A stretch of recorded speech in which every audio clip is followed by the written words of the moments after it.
It's your boy with the technical difficulty, streaming again with the Fall Guys. Pew! Just kidding.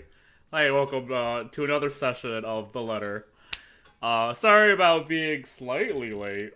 I clicked go live and I realized it was the wrong video. Hi, friend! Hello! While we're all here, I'd like to point out that The Letter has a Kickstarter, the creators of The Letter have a Kickstarter up right now for a game called Perfect Gold. And I highly support and respect it. It's a Yuri visual novel based on adventure, indie, casual. It's just super weird that the creators of The Letter, you know, dark, gritty, dark, horror gamey visual novel leads to this cutesy, arty stuff, but it was cool. I'd play it. Just seems like a different visual novel genre, you know what I'm saying? But I like The Letter so far, so I'm gonna give it a try sometime. I'm just gonna wait a few minutes before we start. I'll probably actually play The Letter. Sounds like the same thing. This is my wife's route. The alchemy of happiness. I mean, you know what? They can make what they want to make. Who am I to fucking judge? It looks good. Like, art's great. I'm sure the plot will be fine. It's just, you go from The Letter to this. It's like the guy who makes Pajama Sam goes to making the next Outlast. You know what I'm saying? Maybe that was a bad example. Whatever. I'm gonna turn this fan off. What's that?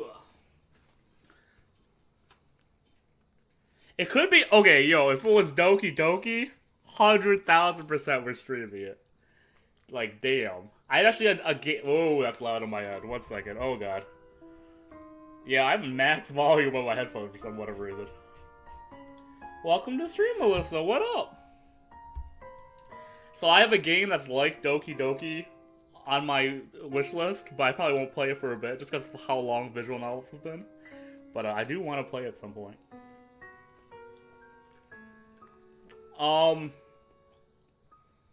Ash has people. No, Ash and the group went to the house. Isabella rejected my love. That was really sad. And then Luke has us at gunpoint. That's really it. I think the video side chats. Oh, hold on. Uno momento, poor flavor.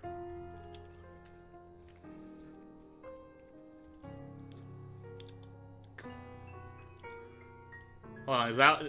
All I did was double click on it. Did that work? Let me know if that worked. All I did was double click on it.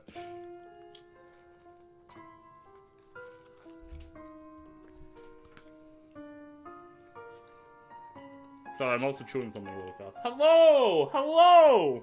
What's up, Jen? How you doing? Sorry, it's been a bit. He says stuffing noodles in the mouth.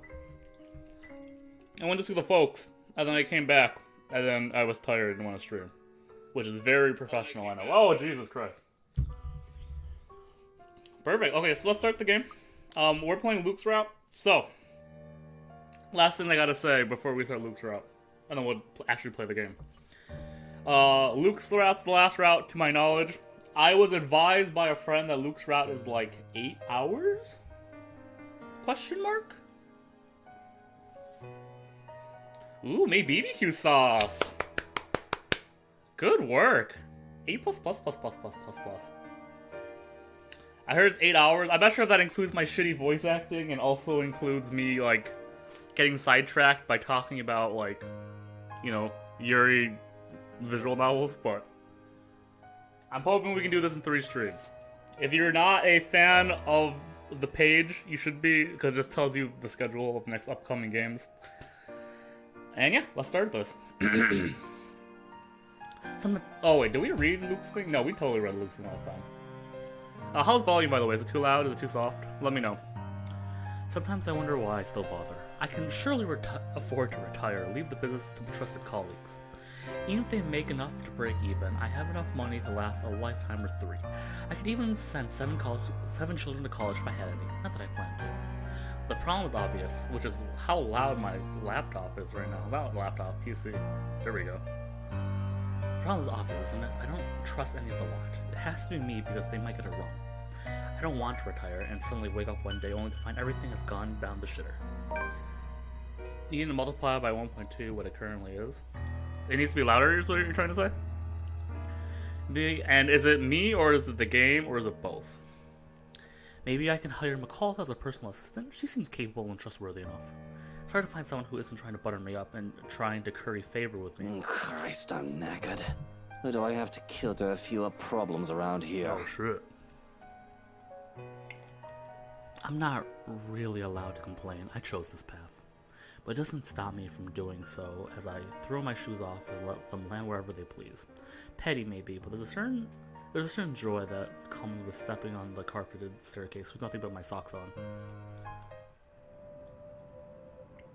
Honestly, relatable for sure. We don't know the day right now. Well, actually, we'll probably just find out right now. Let's see. We literally just started Luke's path, so I don't know if it tells you the date immediately until something updates. Yeah, this is the last thing we see. We don't know yet. With socks on? I'm not a sock-wearing guy, so you wouldn't know. I'll accept no distractions. I call up Shrocken for a sandwich, but that's probably it. You guys told me this name before. I totally forgot how it is. Hey, look, there it goes. Luke's one relief a moment. Yo, preach. I've got a staircase full with contracts to check over and sign before I can retire for the night. I'm also waiting for a call from Suarez for any new updates regarding the IT leaks, a real cause for concern. It's the reason there's been investigations on me. Had it been a new thing, I would let it run its course. It's been going on for far too long, nearly 3 years, for me to take on a passive role in the affair. It ends when he starts talking to anyone else. Ooh, that is true, especially his wife, but Bing. I've only kept my head this far because I managed to mitigate most of the damage with several favors, and some grand puppeteer to ensure the high-profile law enforcement and government officials keep me out of trouble. But who knows how long I can stay that way. Powers are shifting and current can be unpredictable. Sole exit business is already shaking things up and unsettling the balance. It's only with great care that I stay where I am, but the smallest of efforts can unravel all I've done. It certainly won't help if I'm being accused of things, whether I'm guilty of them or not, because some computer chump thinks he can play a game with me. And well, shit, it'll be a miracle if I sleep tonight, though that is hardly surprising news. But before I can even take a step in the study, a voice from the bedroom calls out to me. Luke, darling, you're finally home. So it has to take place before possession, obviously. Why don't you be a dear and come in here? And I hesitate for a moment. I do have work to be done, but I suppose greeting my wife as I get home is only proper. I've already been gone for most of the week unless I needed to be here for work on the house. And with a sigh, I head towards the bedroom. This is an adult stream, not for kids, as per the COPPA rules, so you snooze, you lose. The feelings that came up to me as I entered the room are definitely mixed. For one, I am somewhat floored at the sight that greets me. Then there's confusion. Exasperation is strangely there as well. And as to be expected, there's desire. Dad titty? Hold on, I got this. Now, anything I put up right now is going to be blocked away when I click away. She looks possessed. She's probably actually possessed. We'll find out what timeline-wise. Because she was pretty normal pre-possession. I shouldn't pause on this scene, but whatever. I know she was possessed and she was like my king, whatever fucking cringy shit at the time when she was possessed, so it's possible. She is a divine goddess, or rather, she is a horrible temptress. Well, a man wouldn't be attracted by that. I guess they could be a sausage jockey.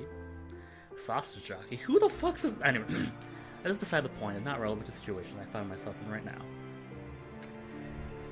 That is nice and all, but why does she have to go and do this now? My love, the bed is awfully cold without you. Hold on, I'm sorry everyone, I'm taking a quick 2-second break from the game. I gotta know what this achievement is.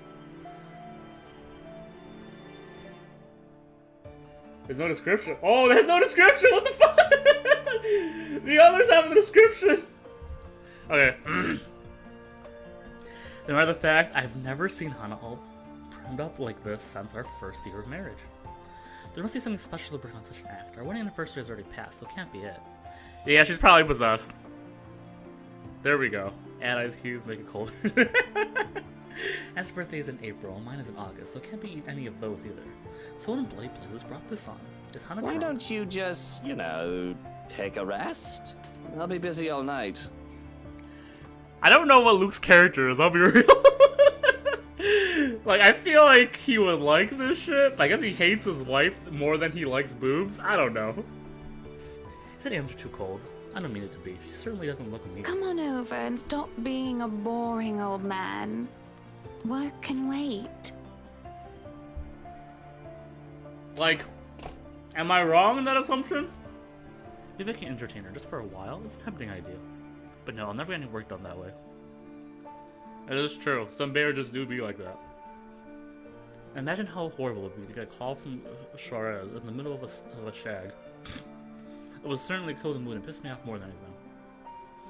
It would be even worse if Kylie stole the phone from him, as the little ankle biter is prone to do so, unless her father is locked in her room.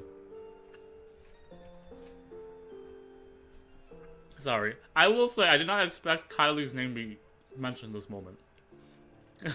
The straights are concerning, for sure. Just thinking about the possibilities is weird. It hurts me off from even trying anything. I'm afraid it can't, Buttercup. But, hey, it's Sunday tomorrow. We can go out for dinner right after. Somewhere nice like that Italian restaurant you wanted to try out?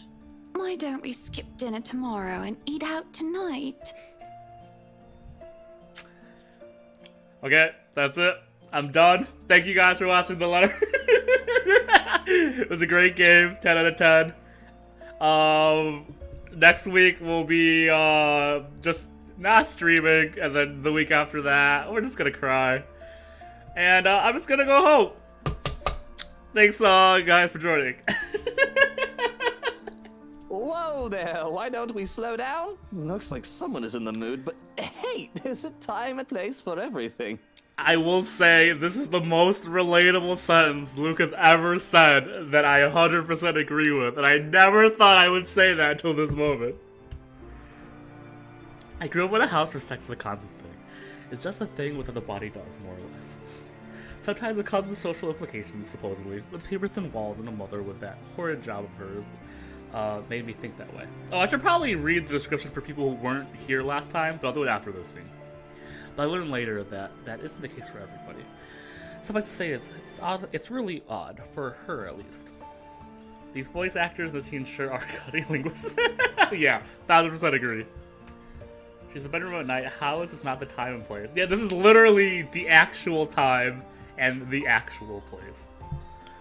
I am not quite sure. She's never grown up in a sexual promiscuous house like I did. She grew up in a well-to-do, normal, decent family. And the 7 years we've been married, she's never acted this aggressive about sex. We do it when the mood comes to that, but never like this.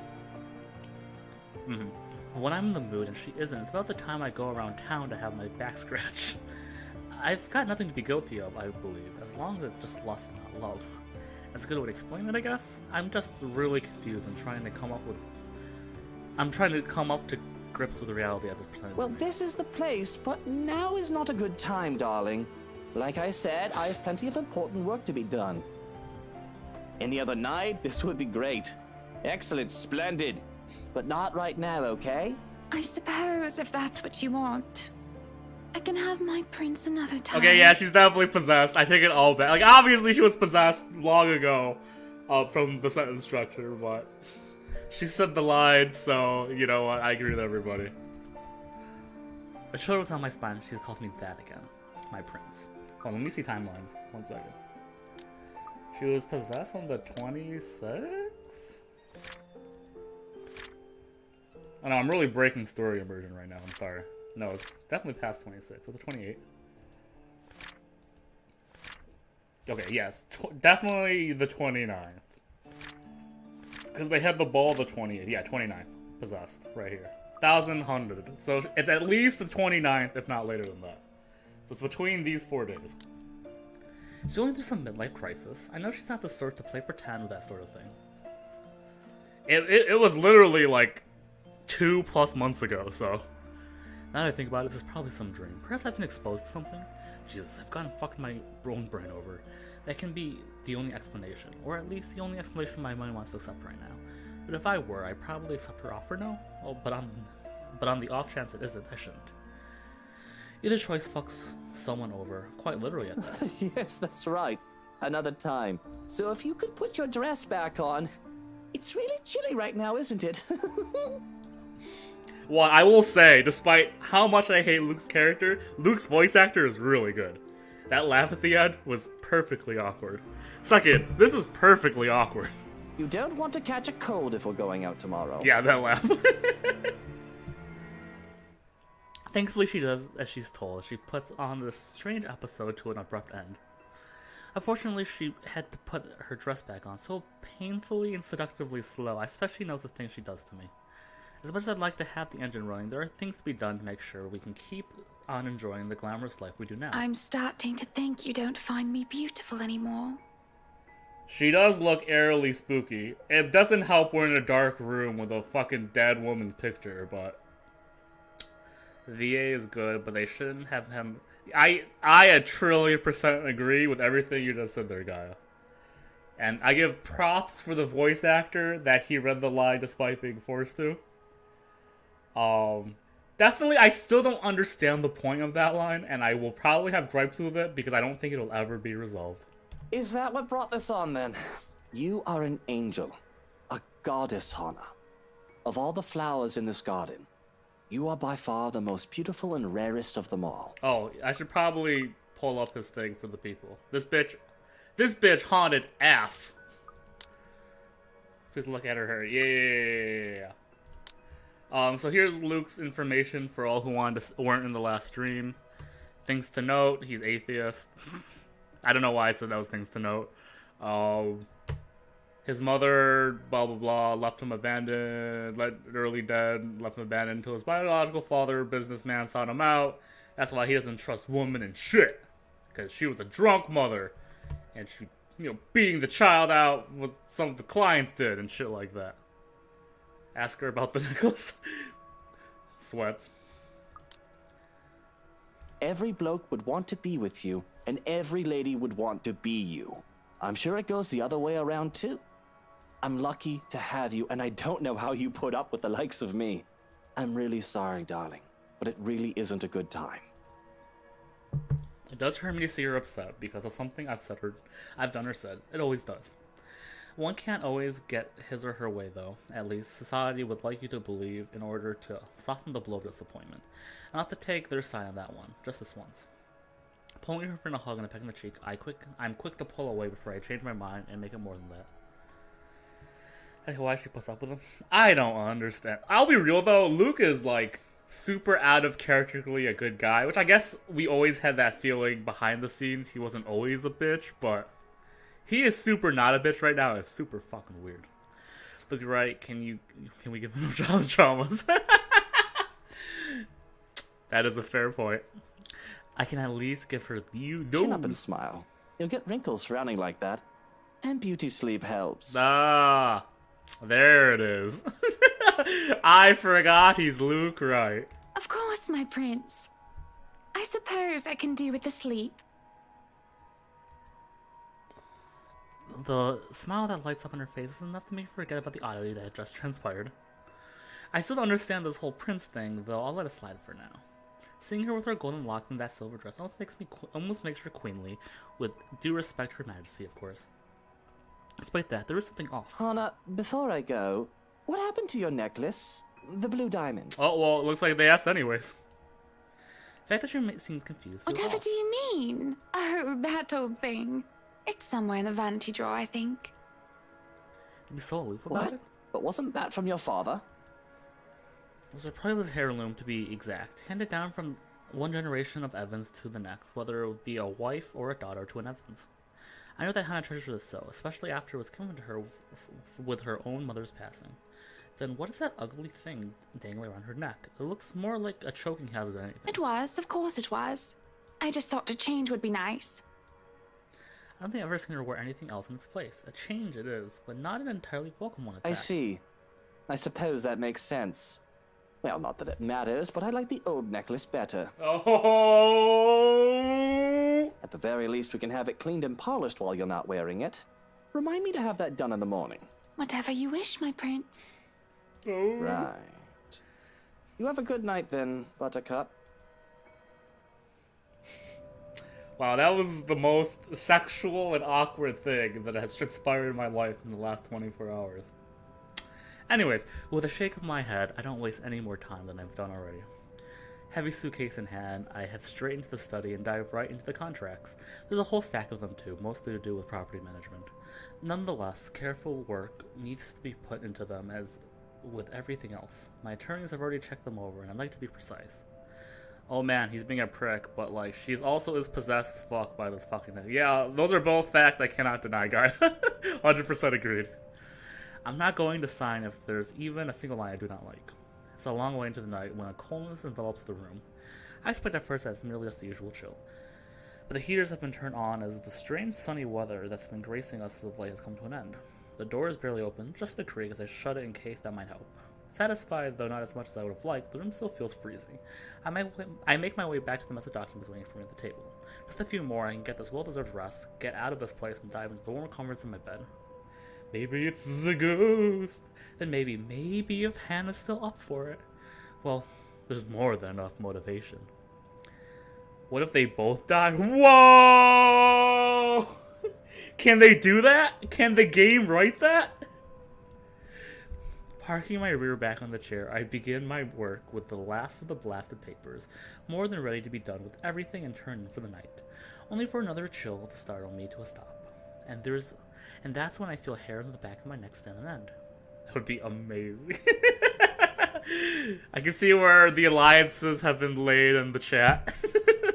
Eyes boring at the back of my head, a brush of air just at the nape, and when I glance back, reflected in the lone portrait of the room, someone stands behind me, just by the study room I closed moments ago, although I did not hear it open.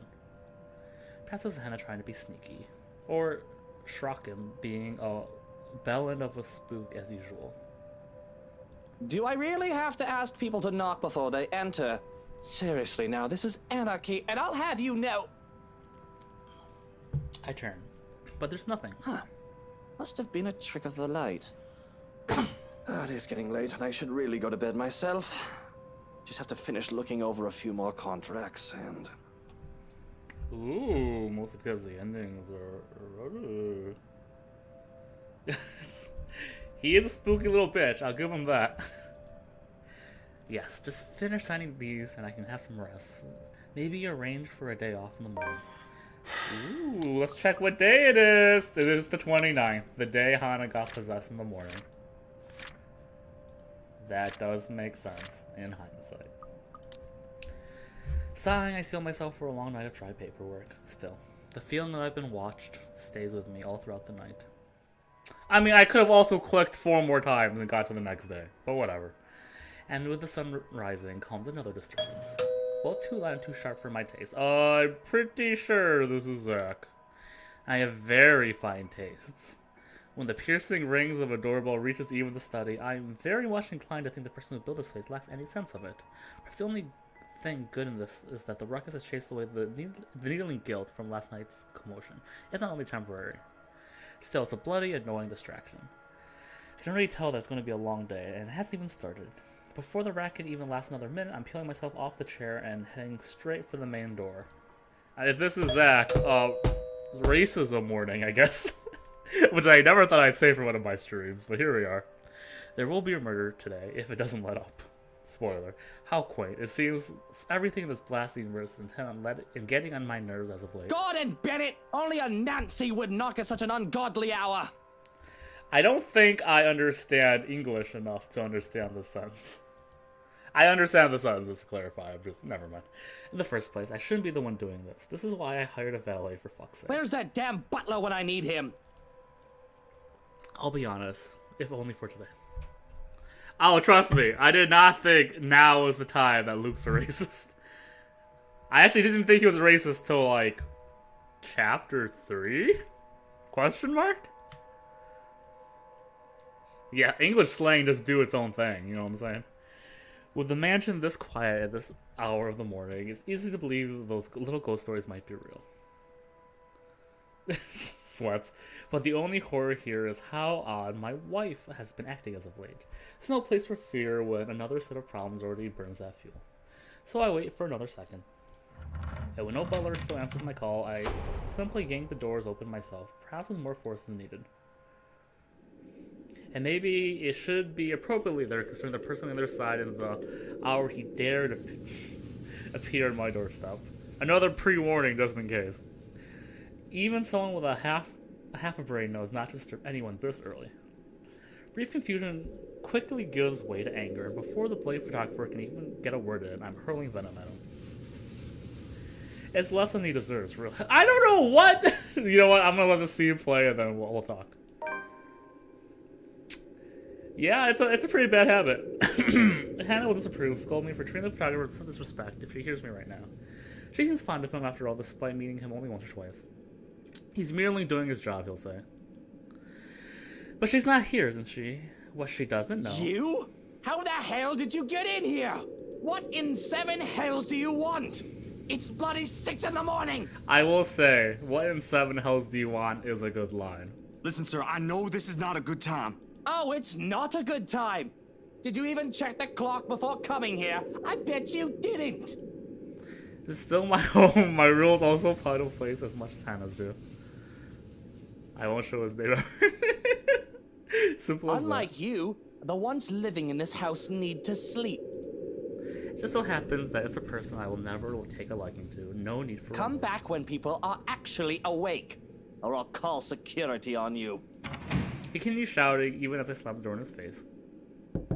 Some nonsense about the news lately, though I don't understand most of it. However, with the closed doors muffled the better part of it, with no ears to listen, his try doesn't last too long. Eventually he leaves, and silence once again fills the room as it should. In hindsight, maybe I should also call for psychiatric services? He certainly sounds mental just screaming like that. A suspicious man like him, left roaming the immediate grounds, nothing good could come of it. But if his presence is indeed bring a problem, a sign of bad things to come, I'll probably know soon enough. I am actually legitimately shocked that they did not play word for word in my head. 1000% agreed. Worst comes to worst, Strachan will take care of it, if need be. It's what I'm paying him for. In the meantime, I need rest, even just for a few hours. My lovely's wife's still fast asleep when I finally join her in our bed. As odd as she's been lacking lately, her company's nice after spending long, grueling hours going through business documents.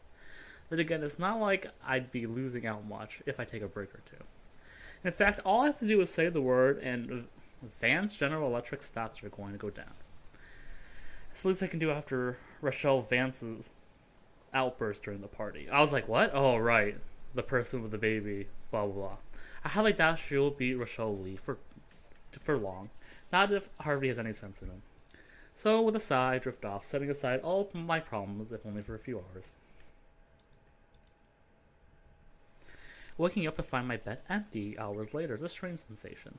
Not to speak ill of Hana, but I've always woken up first, even in the early years of our marriage, mostly because I've always been accustomed to doing so. As a child, I wake up early to escape the house before one of Mother's secluded scheduled day clients came in. Later on, I would assist with breakfast and prepare for school, and would keep me through the years for one reason or another. But if there was no reason to wake up at 6 in the morning, my mind would always find a reason to. To work, to nurse a terrible hangover, to make sure I was the one leaving the bed first, just because, and not the other way around. Checking the time on my phone shows it's already 8:30, and what can I do about it? Getting up is an entirely different problem on its own. Waking up after getting only a few hours of sleep in has my body stiff and sore, and my mind feeling lethargic.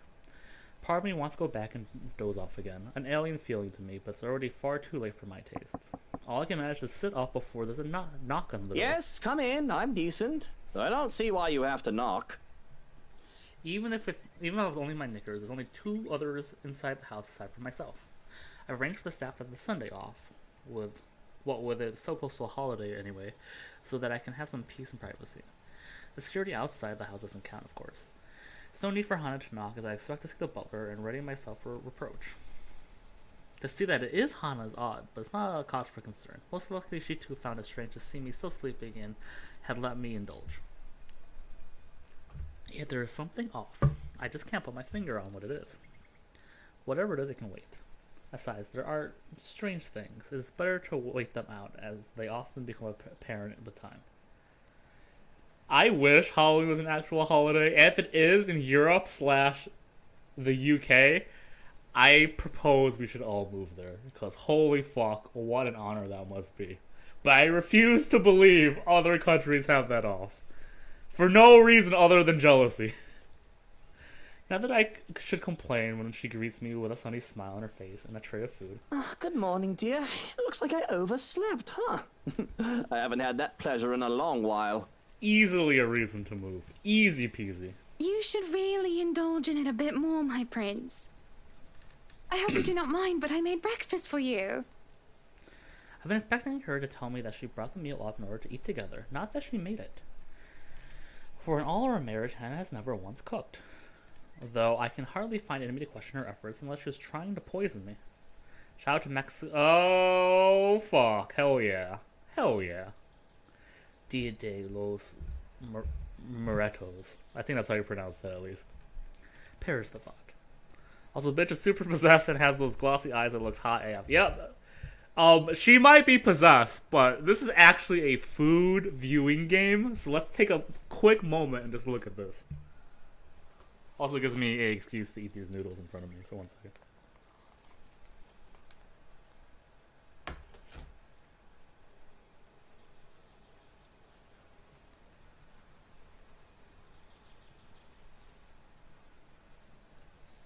Ah, perfect.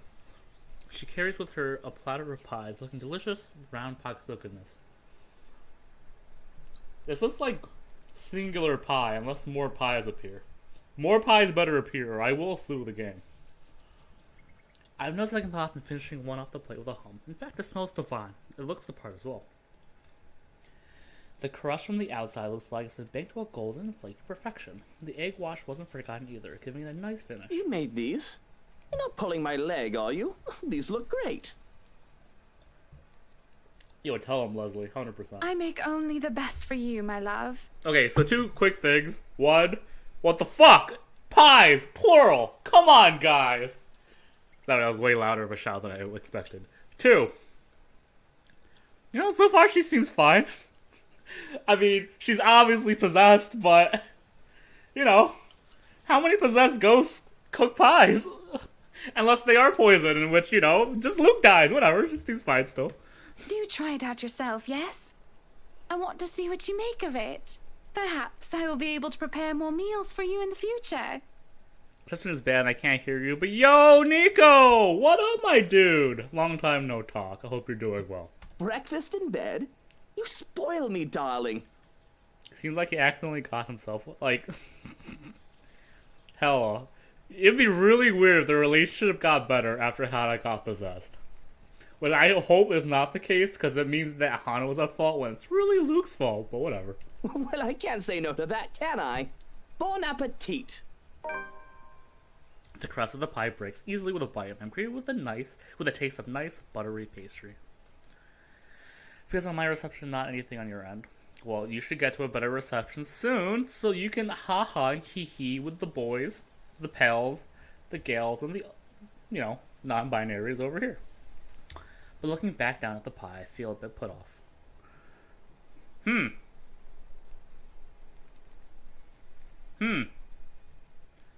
a little...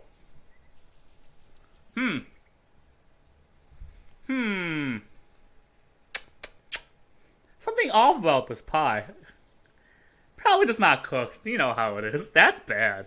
The meat is red and a bit soggy, though I can't place what would make it that way. Taste of turkey, more like beef though, an old one at that. Oh yeah, horror games, I guess. It seems a little more hairy than bloody, though it does seem bloody, don't get me wrong. There's no real sauce and marinade to excuse the juice. It tastes like turkey that's been kept in the fridge too long after being roasted and carved. Definitely white meat at the very least, and well done as well. The thing is tough though, stringy, and that word, which I will not even attempt to pronounce, please tell me what it is in chat, which would make it more muscle than anything. And What is? I sputtered, trying to spit out whatever it might be. A few fragments of something thankfully come out. Though if I swallow any, it's far too late, not unless I act like a cat trying to cough up a fur ball. Just unfortunately, the odd sensation of it being stuck in my mouth still lingers, as I down the glass of juice you brought with the meal. Sinewy. Sinewy. Sinewy. Hi, Jeff, by the way. Long time no talk. Buttercup, are you sure the ingredients you used are clean? Oh, I do apologize. That must be... You know, Chef has been feeding some stray cats lately. There are some roaming around the property. I saw him petting one just the other day during his break. Said he found it in a cellar. Who could have died recently? Unless it's an NPC. Also, hi, Jeffy. But you have nothing to worry about, my love. I took care of it. Oh. Ooh. Ooh. Joshy no like that. Joshy think that no bueno. Ooh. Click. She laughs then, probably because of the funny look on my face, but I just have this funny image in my head of Hana chasing after a cat shooting out. Yeah, hug your cats. Please. I agree, Zeph. 1000%. We are cat people, and I doubt that means she would be cruel to the feline. Maybe the other pies are clean. I don't quite have the appetite for breakfast anymore. But thanks. Bloody cats. If that is what you wish, all the same, it will give me more time to spend with you. You will spend time with me, yes? Oh! Ooh, okay. I did tell myself I would let myself have the day off today, but she doesn't know that. I can't help but feel that oddness again as her eyes burn through me. There is an earnest there, a hunger which makes my skin crawl.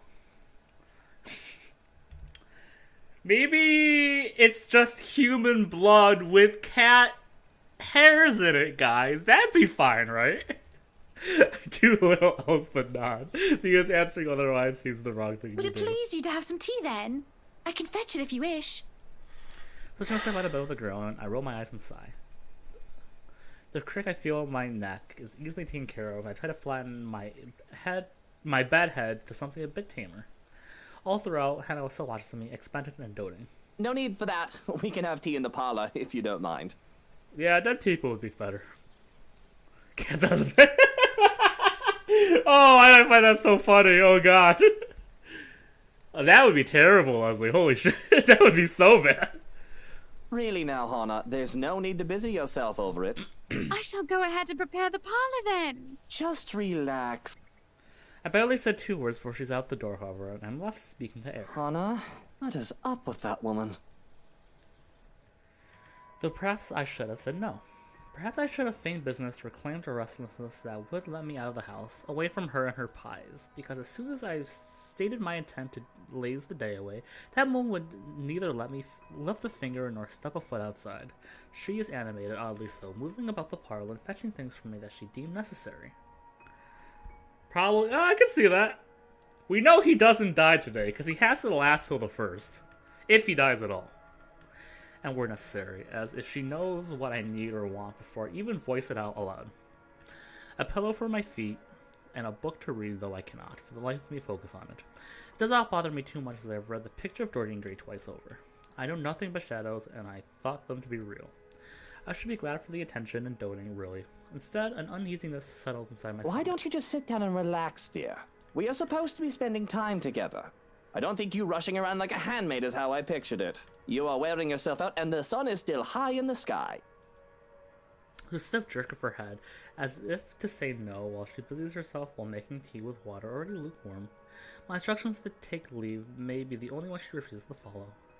Even if I express concern for her well-being and point out there are others assigned to the task she wishes to carry out. Okay, pause for a second. So we all agree whatever the most dangerous options are is possibly Luke. Yeah, we try to kill Luke if we can. That's the current goal. The only reason I don't kill Luke is if it, like, killing Luke kills Isabella or Marianne or Zach or something. You know what I'm saying? Like, I hate Luke, but their lives aren't worth Luke's death. Now, if it's Luke and Rebecca dies and, you know, maybe I trade Ashton... I don't think I would still do the double trade for Isabella or Marianne or Zag. It's a hard thing to say. Anyways. Even I express concern for the well-being and point out their... Oh, sorry. I paused before. So who do you think is the ghost? I've been meaning to ask this to the chat for a bit, but I keep forgetting to ask. Cause I think like signs point to her, but I don't think it's her. Cause she's doing a lot of fucking housework for it to be, you know, the daughter of whatever house thingamajiggy. And didn't they say something else? Hold on, let me look at the timeline real fast. Didn't we read about something in the news article about witches or something? Sorry, I'm really breaking the momentum, I know. I'm sorry. Was it the 29th we found this out? I don't remember. I'm just trying to fucking lure it off. Oh, wait, here it is. Rebecca was able to gain access to Luxembourg's library restriction section. There, she discovered numerous accounts of the Ermengardes, all hidden from his information was disrupted. No, I didn't find anything. But I think it's on this day we found out information. I just am not remembering it at all. Anyways, that's just my theory. I don't think she's the ghost. I don't know who's the ghost, but it seems like a maid or something? Someone who did housework and wants to do housework? I don't fucking know. Question marks. Luke and Rebecca dying equals true. Oh my god, I'd be so happy, Leslie. You do not need the others. You have me. I wish to show my usefulness, and I wish that you not ask me to leave. I'm so close. Ooh! That's cool to hear. We'll find out, I hope. Maybe, fingers crossed. This is, you know, no spoiler, I know nothing, blah, blah, blah, blah, blah. Just, you know, I never really thought about the ghosts because they were always trying to kill me, so we'll find out. I hope. You are not one of the servants, Hana. It was a thought that escapes my mouth, but I prepare myself for reprimanding. Perhaps servants? Michelle Mitchell Wright? These are our employees, and you will treat them respect at the very least. Yeah, that does not... Of course. Of course, I'm not a servant. I am your wife. This is a fucking weird line. Your princess. Yeah, this is fucking cool. I think we're both a bit too old to be playing princesses and princes. I do not know what brought on such behavior from her. The hair will answer, the hair, the necklace, the voice, and the eyes. Okay, I will look forward to that and hope my IQ is high enough to pick up the pieces. Because right now I have no fucking idea. Though I don't think it's her. It's the only thing I know. And I don't think it's him, because that would be a fucking big twist if so. Also, he's not a servant, so blah. I don't know who these people are, but I don't think it's them, because I don't know who the fuck they are. I did not read that line, I'm sorry. Yeah, I can't bring myself to scoff at the idea, not when she's looking torn and kind words might bring her some degree of comfort. I will indulge in this delusional talk of monarchy to an extent. One could suppose that Hana is indeed Luxembourg's royalty after all. Princess. Oh, no, Hana. You are my queen. Oh, it hurts. It hurts so bad. Oh, why does the horror game try to kill me, IRL? And a queen needs to sit next to her king. So please, sit.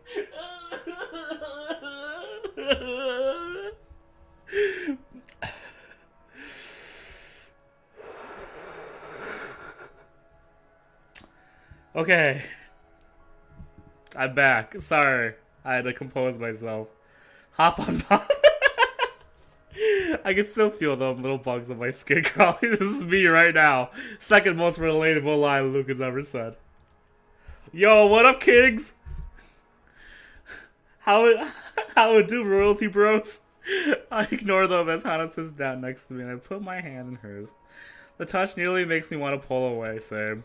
For now, I feel them burrowing in my skin, digging holes into me, though there is nothing to be seen there. I clasp her hand through her touch, brings both cold and hot. What up? Oh, it hurts me so much.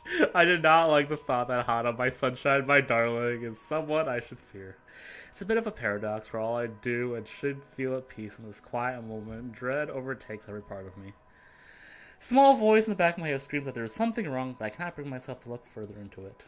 The whole thing didn't even last. The tea is ready. I should go. I've forgotten the milk and sugar in the kitchens. If you may excuse me. What the fuck is that? Okay, I'll let you guys give me your feedback. I'm gonna go do something real fast.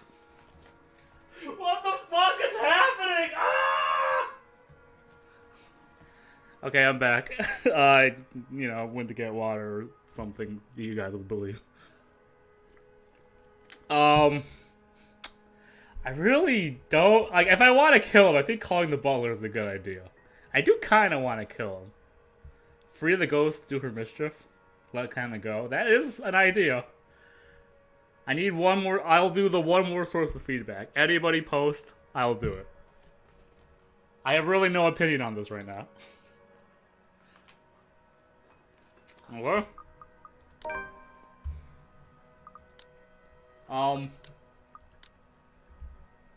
Nothing changed, I think. You might have killed us all, but that's cool with me. Let's save. Okay, I'll keep slot 1, last slot open. Let's save here. I've really been so aloof that Hannah has to question where she stands. That was probably for the best, Melissa. Probably for the best. That she thinks that acting subservient is the only way to have my attention. My affection. This is wrong. This is also very weird for Luke, but maybe it's not out of character, because I didn't know his character that well. Isn't that not a win? Hannah, Sorry, that was rude. Johans will get the tea things. Just sit? Stay? No. Hannah isn't some dog I have to leash and command. Just be with me, even for a little while. We rarely have time nowadays, don't we? We're always so busy. She is conflicted through the reasons, though the reason eludes me. In the end, she chooses to stay. A summon for milk and sugar to be brought in is sent out. And all the while, Hannah remains restless. She doesn't utter a peep as Shrocken brings in things for brunch, as I may or may not have hinted that I have yet to have breakfast. I'm looking at the view. Tea things are set in place along with sandwiches and all sorts of finger foods. But it's when the other man draws near to her, intent on serving tea, that Hannah's calm starts to wither. She looks pissed. Like, holy fuck. So on her feet, hands out to take the teapot from him. The look on her face is one of disgust and annoyance. I've seen that expression before many times in the mirror, but never on her. It doesn't suit her, much like the way she speaks now. You are not needed here. You can leave. Now. Oh, of course, madam. If you may excuse me, sir, I'll... Shrocken, stay. Oh, no! Just let him do his job, Buttercup. That's what he's here for. No, he is not supposed to be here. None of them are. What? This home is for you and I. Others are not welcome. I want them gone. They do not belong here. They are not like you and I. Something is wrong. She's wrong. Hannah has always been kind where I was not. I loved her so because of it. Yet now there is no warmth to her voice, and the way she talks is too cutting and harsh. Uh-oh, indeed. The way she holds herself is unsure, stiff and awkward, as if she's filled in shoes too small. This isn't Hannah. The thought itself is an impossibility. It's not like someone could so easily replace by an imposter. I would know. So why is she so wrong? What's going on, Hannah? What brought about this childish temper tantrum of Oh yours? no! Everything's wrong! You know well enough that what you ask is ridiculous. So wonderful. What has caused her warmth to grow cold? I don't know what brought this on. I don't know if you woke up on the wrong side of the bed, or if Johans or any of the other maids ripped your favorite dress or something. I feel like these are like the worst possible choices that I had no choice to pick. But I am not going to get rid of our staff just because you're acting like a child in a sulk. It wasn't that something. Often enough, I'm the one who's compared to a little brat, not the other way around. But it didn't abuse me enough to distract me from the situation. Grasping at Hannah's shaking hand before she actually does have a temper tantrum, I have to stop myself from flinching. Her skin is hot to the touch, and if the feeling of bugs in my skin bothered me before, something to the sting sensation I feel right now. Having her hand in mine should feel right. You still do not understand, do you, my love? Not yet. But you will. You will. Cloudy eyes focus on me, ardent and filled with desire. It feels as if I'm being stripped until my very soul is bare. Someone is undressing Luke with their eyes. I never thought that would be the Luke chapter. But this is a searching look, rather one that wishes to claim. I hope I do. The look she gives me is nothing short of unnerving. but watching as her eyes roll in the back of her head is decidedly more terrifying sight. I let go and feel as her hand slips through mine, though she falls to the ground, not intending on getting dragged down by dead weight. And doesn't that make me feel so horrible? It's an act of reflex more than anything, with the number of dead bodies I've handled in the past. Yeah, pretty gross for sure. It's never a pleasant affair when a corpse tilts forward and pins you down. It still doesn't make it any better, of course. But what can I do, catch her? Oh yes, it's a bit too late for that, isn't it? Inexplicably, the sting sensation on my skin fades away. Not that what I'm feeling right now is any better. The whole thing brings unbiddened images of Mother to mind. It makes me feel sick. Unbiddened? I think that's the actual word. Whatever. I want to cry and beg, my audience be damned, but my screams dies out before it can reach my lips, a half-choked sob. Acting like a blubbering babe won't help. I've seen this happen before, but not to her. Mom, please wake up. Please. I'll be a good boy. Just don't leave me. Who is Luke's voice? Never mind. Really, I should be more concerned. Yet here I am, a deathly calm befalling me. I waste no time kneeling by her side, tapping a hand to her cheek in a flimsy attempt to wake her up.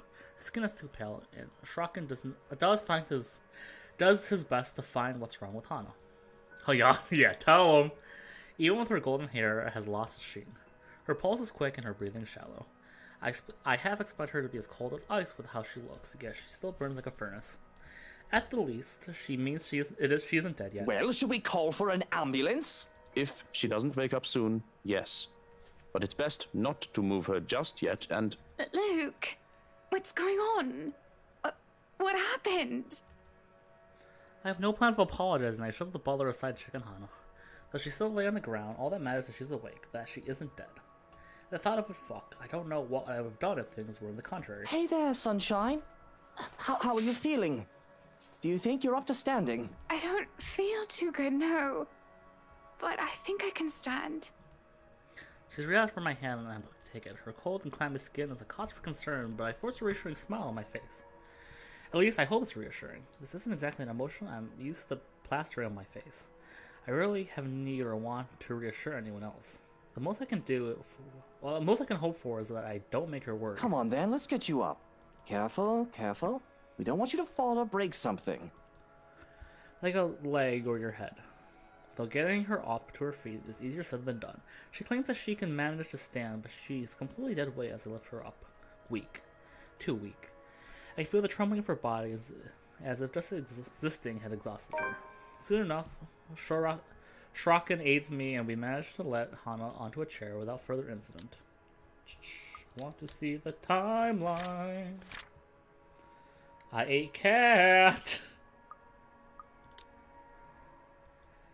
I've half the mind to wrench free and run. This is all too familiar and I wanted none of this. But do I even have the choice? At the moment, I suppose yes. I'm not running away. That's prosperous. I just need some... Shrocken, take her up to our room and take care of her, alright? Schedule an immediate appointment to a physician. Get it done. As soon as possible. I just need to...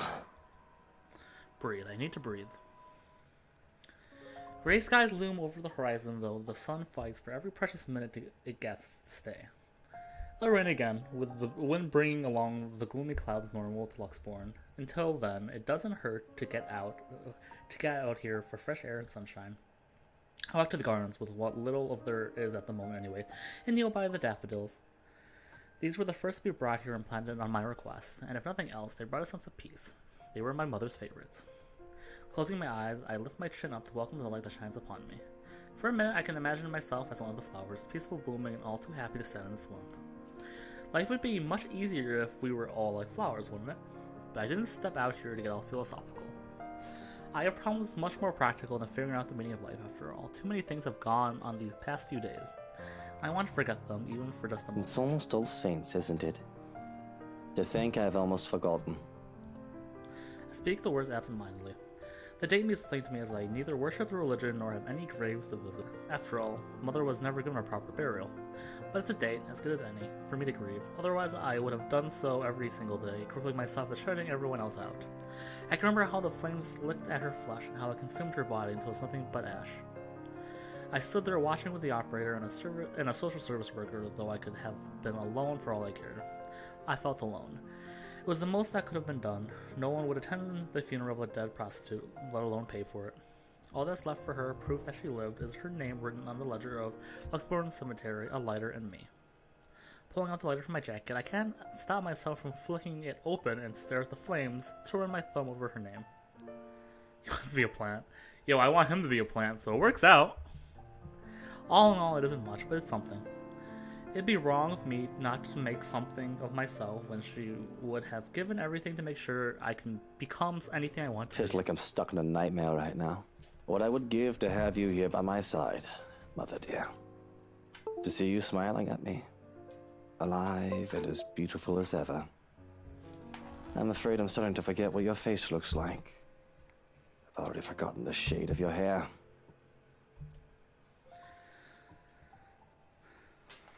I know, right? Like, after having, you know, a fight, a worry exchange with your wife, this is what you think? I will say, I really want to like Luke's character, but I really can't like Luke's character. And I'll explain many details as we get more details, I think. But I'm sure you guys already know what I'm going to say, so it doesn't really matter. Anyways, I'll just read these lines for now. Eleanor Chandler was a wonderful woman, though not everyone would have agreed. Not everyone has seen past her occupation, past her vices, and her illnesses. All they saw was a poor woman who sold her body to make ends meet, and had a bastard son because of it. They didn't see the mother. He's trash. He is definitely trash, and I don't want to redeem him, so I don't know why the game is making me try to redeem him, but I'll worry about it later. Once again, I don't want to jump to conclusions. We'll find out. They didn't see the mother who worked hard to put food on the table for me, the woman who gave and gave and gave to me while expecting nothing in return. She taught me the merits of hard work, and even though I loved her so, I worked hard for myself.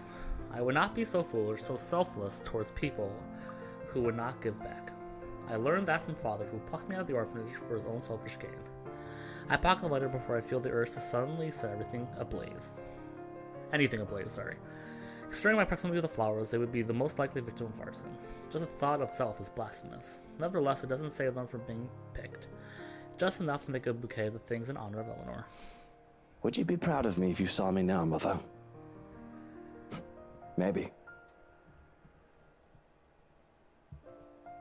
Yeah, it's like... Is today All Saints Day? Is that the reason why this is going on? Like... I'm confused, but whatever. I don't know what All Saints Day really is, to be fair. I'm American, so... You're always so forgiving. No matter what trouble I got into. More than I deserved. Especially now. It's been a while since I talked to my mother like this. They say that even when our loved ones have passed on, they stay to watch over us. All Saints Day is November 1st. Okay, that makes sense. I just so lack the ability to feel bad. Yes, yeah, once again. I really feel like Luke can be written to be a super sympathetic asshole that we're supposed to villainize, but also feel bad for. But he commits just too many sins for me to feel bad. It's the day after Halloween. That makes sense. I have heard of it. I just don't know much about it because, you know, American, waves flag, national anthem, blah, blah, blah, blah. But yeah, like, I had this exact same line during Rebecca's chapter, and I really want to feel something for Luke. Because I feel like Luke has legitimately well-written moments that would legitimately be good if it wasn't for the fact that I'm reminded he's a huge fucking asshole. And, like, his assholeness is so glaring that I can't look past good scenes. So it just makes the scenes feel fucking weird. And not in the good, like, you know, like, ooh, spooky horror game weird. Just in the, like, I don't want it weird. Anyways, sorry, I'm rambling a bit. Although I believe in neither heaven or hell, a hopeful part of me wishes it were true, as ridiculous as the idea is. This Yoshikage Kira asshole's trying to get... I can see it. I can't help but grow still, a chill going up my spine. I do feel eyes upon me. For a while, I think I'm imagining it, but I'm too familiar with the sensation of being watched. Carefully, I scan my surroundings, doing my best not to give away the fact that I'm aware of their presence, whoever they are. but there's not a soul in sight on the field surrounding the mansion. Yet there on the balcony overlooking the garden. Ooh! She stands there, and though I can't see her face clearly from afar, I know she's the one staring at me.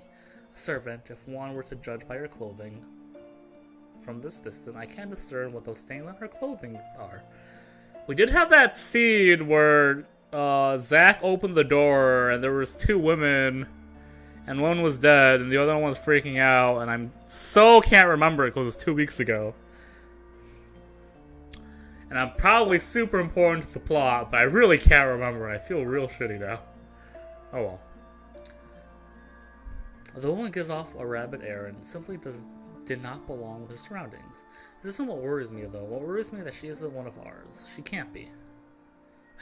Killer Queen bites the dust! Sorry. Obvious signs of being tattered and dirty state aside, there shouldn't be anyone else in the mansion aside from 3 of us. Kira, I yearn for a quiet life. That is not his accent. I don't know why I sound like that.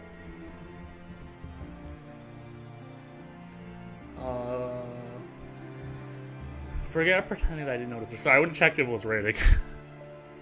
He needs a weird hand obsession. He does. That would not be that strange in this game, I feel. You! What are you doing there? You're not supposed to be there! That'll work. It's a stupid thing to do, huh? But I realized in hindsight, but calling attention to what was spur on the moment plan. In the height, there's no way she would jump off the balcony, and perhaps she would only be able to sneak in there because Hana's asleep. Calling out to her would wake up Hana, and at the very least, call Johanna's attention to the matter at hand. I dread to think of any other way she could have gotten there without Hana calling out for us. He has the hair, though. He does have the hair! I will give you the credit. 100%. And he kind of wears the attire. I see it. I see it. The woman on the balcony doesn't react, barely even stirs. I'm gonna save just because it's been a hot second. Probably drug-addled or touched in the head, though that begs the question how she even managed to get in there. That changes nothing, of course, and she doesn't stop me from running back to the mansion. Shuriken! There's an intruder! In the bedroom! Upstairs! Secure Hana immediately! Bursting in through the front doors, I'm greeted by Johannes with a kitchen knife in his hands, looking wary and alert. There's a question on his lips for a moment, but he's quick to fall into place, giving me a curt nod before we rush up the foyer stairs. The woman would need to go through us to get anywhere. Between me and the butler, there's no way she's getting away. There's no announcing ourselves as I slam the bedroom door open, expecting to see the worst inside. What we find is Hana simply see at her vanity without a care in the world. My relief couldn't be any greater. I don't even question if she's well enough to be moving around yet. This is what's followed by suspicion and caution. Without a word, I signal for Jonas to search through the room for the intruder, even going as far as to slipping through the second bedroom. She couldn't have gone anywhere else. Not without getting our attention. Not without Hana noticing. It isn't too far-fetched to think that she may have been coerced into act like nothing's out of the ordinary. If she's being forced to do this, she would be able to tell me without alerting the criminal. She should... Why is the hair red? Oh, maybe just the lighting. It was like sundown outside, never mind. We should be ready for such things after all, being the wealthy, powerful, and influential people that we are. And though I hesitate to break my peace, to make her worry any more than she has the right to be, I know that matters of safety shouldn't be taken so lightly. Even if I could just content myself in just watching her. Are you alright, Hana? There's a moment of silence as she fastens a cord around her neck, and with her back still turned to me, she replies as calmly as can be. Of course I am. Oh! Why wouldn't I be? Oh! Is there something wrong? No bueno. She really did not fix her hair in this scene, I feel. Big conflictions. There's no sign of coercion or deceit. She gives none. Everything looks fine. Seems fine. Hana says as much. Excuse me. Stepping outside onto the balcony doesn't say anything differently. The outside is devoid of signs of any other human life with how secluded the property is. Big yikes. Large yikes, even.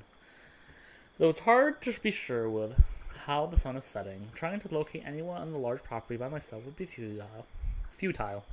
Well, there is the truth or a convenient lie. One would only assume that everything is all right. And even Johannes is in agreement. There's nobody in the second bedroom or in the closet. It's all clear. I can't fight out the awful feelings. Are you sure? Nobody? Double check. Triple check everything. Check the whole house if you have to. What's going on? What is all this then? He claims to have seen an intruder standing on your balcony. My name is Rue Wright. I am 33 years old. My house is in the northeast section. I don't know why it took me so long to understand what was going on. Did you notice anyone here, madam? No, it's just been me. I've not heard or seen anybody else aside from the two of you all day. Strange. The others have been given the day off. There shouldn't be anybody else here. Look, something fishy going on here? Is this a fish pillow joke? I don't understand. You won't know how to do it, Tyler. Are you sure of what you saw? Perhaps you were... Yes, I bloody well am sure of what I saw. There was a woman standing there, dark hair and in servant's clothing. Are you insinuating that I am making things up? That I'm going mad? Because if you are, I don't care how competent you've been. I won't have such disrespect directed at me. To be white and rich. Good times. Got back to work. Aww. Boo. Well, I hope you have fun at work. Enjoy yourself, Melissa. It's not paranoia if people are out to get me. Mwah. Good luck. Have fun. I'll see you soon. In, like, a chat perspective. Not in a, I open the door and I'm there perspective. That'd be weird. Bye. Have fun at work. I'm sorry. My anger is easily roused. No thanks to the adrenaline rush that's kicked in something I don't even know when. I don't think I'll ever get used to this feeling, really. No matter how many a day I've had to rely on it to survive the streets as a child, survive everything on how high I managed to prop myself out. I take any and all threats towards my person I'm not seriously. implying that you're mad. The occasional hallucination is a completely normal and human experience, as long as it isn't a repeat occurrence. Oh, so what? That was a trick of the light? My imagination? You haven't ingested any alcohol today, have you? Oh. A valid question, but I am not drunk. I might say I only realize how quiet Hannah's gotten when she doesn't make a joke about my debatable alcoholism. There's no clever quip or words of flaunt as aspiration. She's only watching me through all of this. And when I do notice that, I start feeling bugs crawling on my skin. When I didn't die to speak further, fixated on the sensation, Johannes cuts in. Whatever the case, we need to establish tighter security. We should have done so from the start. If you were seeing things, then we got lucky. Had there been a real intruder, we were ill prepared. Of course. I trust that you can hire the most qualified from the agency. Are you all right, Hannah? You seem disquieted. I'm well, my love. I was just worried about how the hallucination brought you distress. It wasn't a hallucination, I'm sure of it. But what can I do to prove otherwise? Doesn't matter. You are safe, as am I. I overreacted. Perhaps rest is necessary. It is late into the day, and you must be tired from your gardening. Before I ask how she knew what I was doing, a small fond smile graces her lips across as she brushes away a few yellow petals from my sleeve. But does it really look like I'm that exhausted? I'm sure to be well rested despite it all, and it's not like I've done anything physically exhausting today. Beyond running here in a hurry, anyway. No doubt I've left the trail of flowers in my mad dash. And I suppose I do look like a Rest sounds good. I guess I'll need to sleep a lot more than I thought. But I'll stand guard outside for the night. You two have nothing to worry about. That sounded weird. Rest sounds good. I'll stand guard outside for the night. Whatever the case, we need to establish tighter security. I'll stand guard outside for the night. You two have nothing to worry about. Does it sound different? Am I crazy?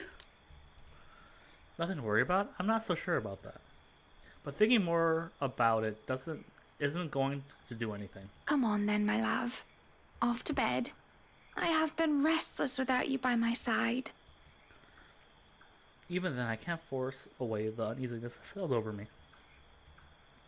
Sleep is hard to attain, even Han's embrace does not help. She's still burning up. Ooh, fast day.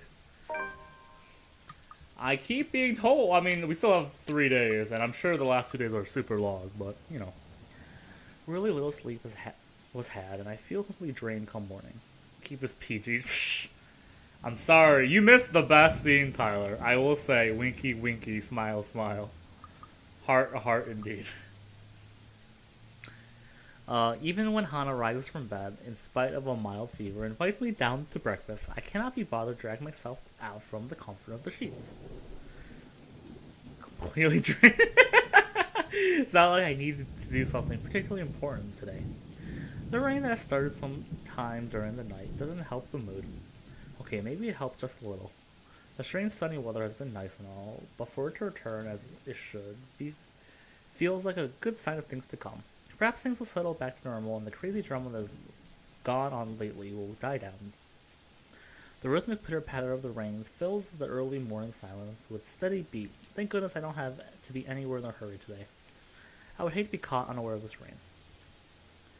With how it looks outside, it seems that the weather is making up for all the sunny days it's given us on the good old-fashioned downpour. It is really funny because it's raining right now in my place too.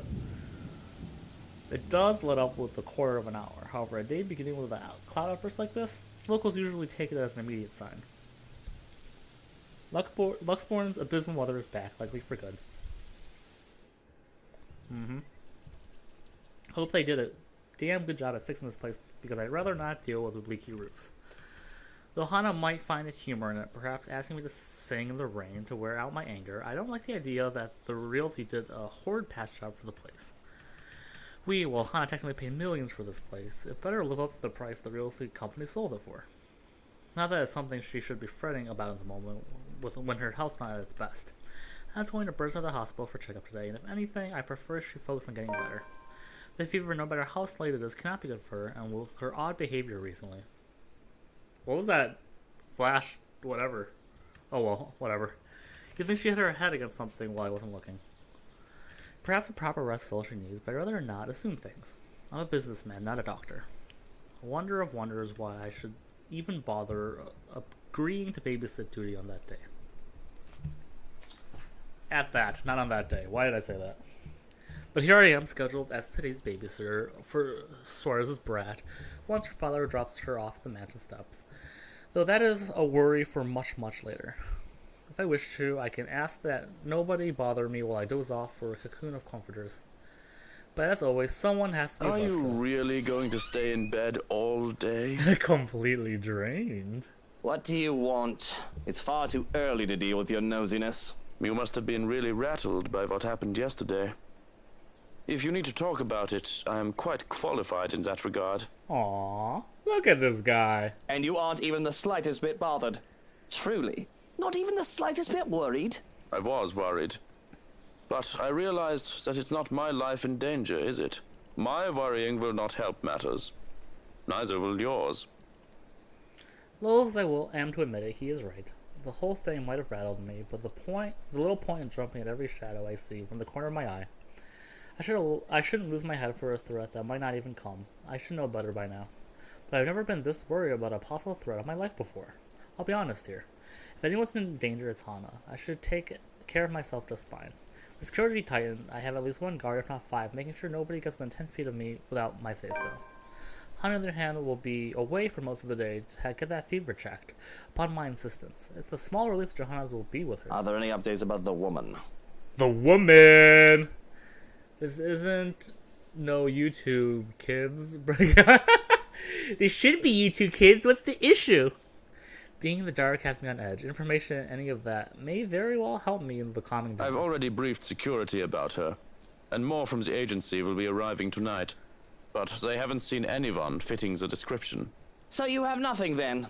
Fat lot of use you guys are.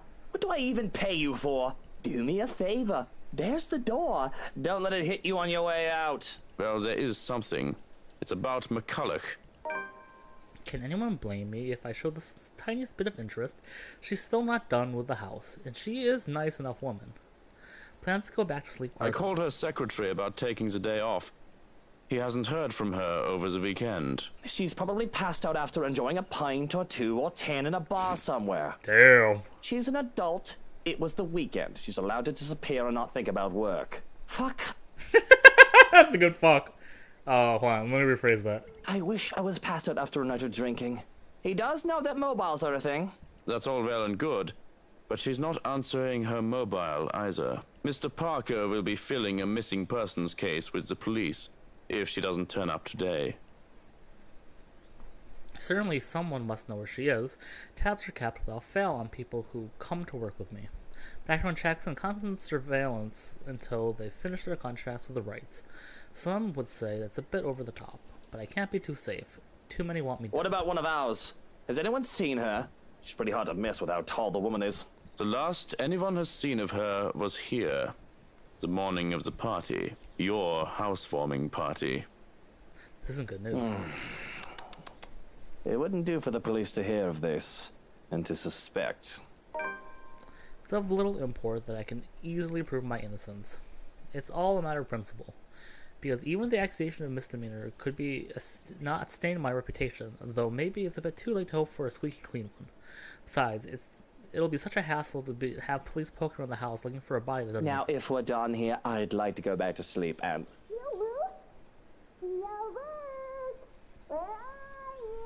Speaking of YouTube kids, well, there goes any plans of grabbing some shut-eye. Rolling over in my stomach, I can only scream into my pillow. Of course. Ugh. Oh no. She's not using her indoor voice, so snap snap. Johans, distract her. Oh, look, it's time for me to go. Have fun with your little play date. So long, farewell, and auf Wiedersehen. Auf Wiedersehen. Goodbye. Why is the child here? Put the child back! No, Johans, don't you turn away from me. Keep her busy for an hour. Come on! He's such a good voice actor. I have to press my face against the pillow once more to suppress a groan. You can't get loyal help anymore. Hello there, little Fraulein. Your uncle is just upstairs and will be down in a moment. He is super excited to have you today. I hope you're well rested and ready to play a lot. Damn! Backstabber. That bastard. I'll be down in a sec, Munchkin. Let me just... Change into a fresh shirt, brush my teeth, fix my hair, bemoan my very existence. Wish I was anywhere else in the world right now. Don't get me wrong, Kylie is a great kid. Wonderful, better than most brats her age. But handling a tyke is the last thing I want on my agenda right now with this whole Hannah business. Fortunately, I'm well versed in how the world works, and I've long learned that the show must go on, no matter how hurdles come my way. Shout out to Joanne's sound of music line. Fuck yeah. Fuck yeah. So I set to preparing for the day. Running a comb through my hair is just divine, and it simply makes me feel more human. Bed hair is disgusting, though it's not as bad now as it was when I was a child. How expensive a trip to the barber was, I often had to grow it out until mother had the time to cut it for me. The curls and tangles were simply horrid. Why I was even mistaken for a little girl because of that. I certainly doesn't help that my name was Lucille. Huh. I think his name was said before, I didn't even realize, but whatever. A freshly pressed shirt is enough to chase away the last signs of sleepiness, the feel of crisp and clean clothes in my hand, such a clean marker at the start of the day. Smoothing down my suit and my hair was a sigh. With a sigh, I steel myself for the horrors. The horrors that come with taking care of a child. Good morning, Teal. Oh god, no! Oh god! Be strong! Speak of the devil as she shall appear. Bright-eyed, huge-eyed, and bushy-tailed, Kylie grins up to me as soon as I open the bedroom door. Luke's VA has acted in a bunch of British series in each. Really? Huh. I have never thought that. He's quite good. I might look him up later. She swings the backpack she's clutching, hitting my leg in a sign of impatience and looking entirely unapologetic about it. Just wake up. Don't tell me you forgot. Ugh. It's our playdate today. I doubt I forget. Colleagues' visits are a freak enough thing that they found a way into my schedule. There's supposed to be visits to her godmother. But she can't pick who a child gets along with. As long as I'm not busy, her father can drop her off for the day. Which is all well and good for me if it makes Sora as focused on work I've given him. I do not know Latin, so I'm gonna pass on that. How does this child have only one outfit? It's a good question. To be fair, you know, everyone has that problem, but especially this child. Come on, guys. You hate her? You hate the princess of the game? Besides, she's a bright child. Tolerable, guys. Kids got a good head on their shoulders and get pretty mature for her age at times. Of course, they have to thank me for that. Her parents can take partial credit, but Hana and I have been there for this kid since she was just a small babe. Why, I can still remember the first time I saw her. It was during her baptism. The only reason I was there was to accompany Hana, who was to be named godmother.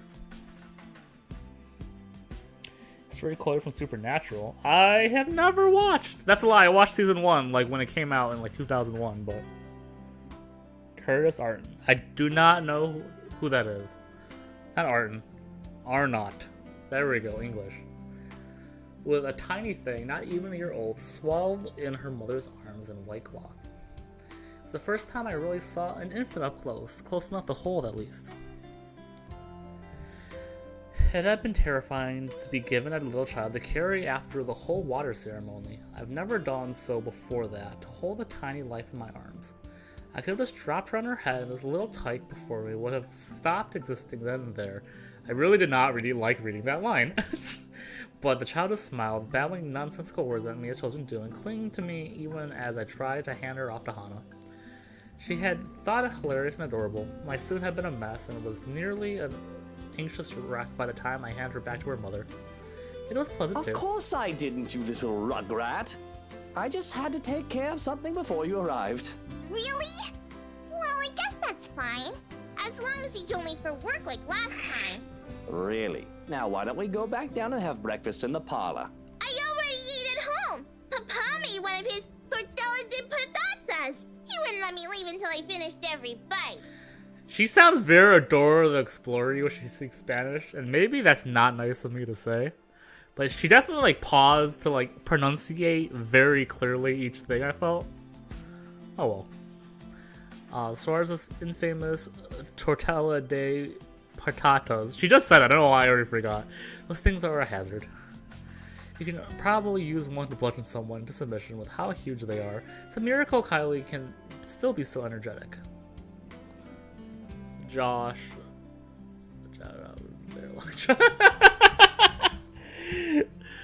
I would love to, but unfortunately, if she has to remain alive, the ghost will possess her, I believe. I had trouble staying awake for the first time I had one.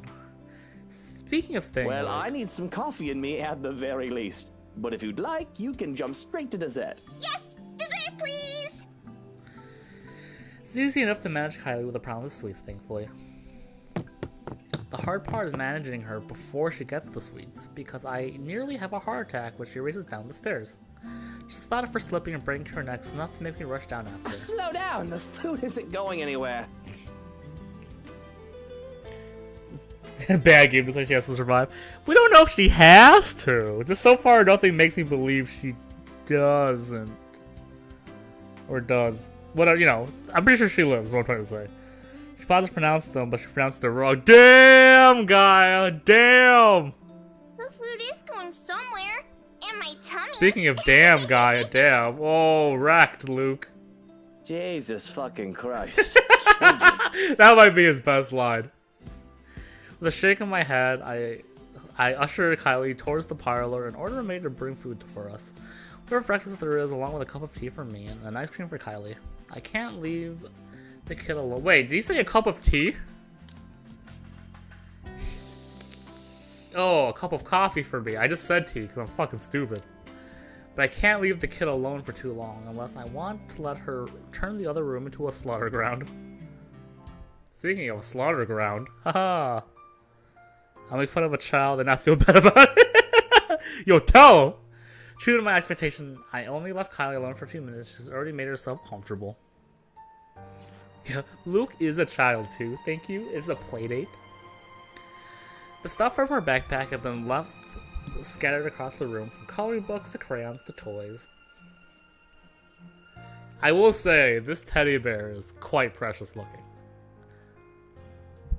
She's well equipped to amuse herself with no trouble, though I certainly breathe a little easier if she didn't bring her doll along every time she visits. Narcissa or Sissa, a creepy little bugger. It doesn't help when Kylie left her during the one. Finding the thing at the bottom of the stairs staring up at me 3 o'clock in the fucking morning is a memory that I won't be leaving me anytime soon. Even now it stares at me from where it's seated. It's wholly tempted to just throw the thing into the fireplace and banish it from whence it came. I could buy her a prettier doll, a better toy. I will break it, find a way to get rid of it if it wasn't for Hana, and if only Kylie wasn't so attached to it. Think it's some antique doll she found for the brat's 6th birthday. One of a kind. My darling Hana loves her so. Kylie does try to be a good goddaughter, but she just can't keep her interest long with the wife. It's not something that Hana does wrong on her part. She does try so very, very hard. It's just that she doesn't quite know how to handle children. She's never been around other children when she was young, surrounded by proactive parents who catered to her every whim and worried for her safety every minute. Don't look at her eyes. No! Look at these 4 eyes! This is a joke, but I had toys like these as a kid and they were fucking rad. When she wasn't able to keep up with Kylie, her first instinct was to be strict. Impose rules on the child, treat her as if she was made of spun glass, like every movement might break her. I at least have some idea from being around street kids. I know the games they want to play and how they think. I know that scrapes and skinnies are all part of being a child, all part of childhood. Even with how I grew up, I had time to be a child and not some sheltered terrorist. With Kylie, as behaved as she can be with her toys and her books and arts, she has to use up all her energy somehow. Put her on the playground and make a mess in the mud, or even just fake wrestle for a short while. Let her be a child when she wants, I'll say. But if it becomes too much, just bribe her some sweets or ship her back to her papa. Problem solved. Unfortunately, Hana isn't quite up for those sort of things most of the time, thinking it'll spoil the child. It turns the whole playdate awkward every time. Taking the last seat left, I pluck one of her coloring books from the table to see it filled with dinosaurs. That's exactly what I expected from a little girl, but it doesn't hurt anyone. She wants to play with dolls and cars, or dolls with their cars. Who do I care? She once put us on model cars even. Oh, this is a new one. The last one you had was filled with horses, wasn't it? Those were ponies, Tio.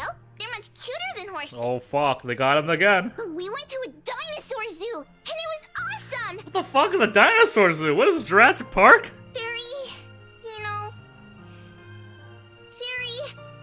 Dinosaurs are my favorite. I have no idea what that is, but it must be something. I'm only familiar with the T-Rex myself. I know the Triceratops, the Stegosaurus, and the Brachiosaurus, thank you. Yeah, they found, fossils of its claws. They're really long. They think the whole theory might be a bazillion meters tall, even bigger than a T-Rex. Oh, fuck. Cisa says it'll be big enough to eat all my classmates. Why is her look like this right now? What the hell? Why? Print screen. She only laughs as I scrunch up my nose and grows. Jesus, Luke fucking not knowing that ponies are cuter. I love how that's your takeaway, guy. Takako says you're making a really funny face. Taka who? Takako, a friend I made.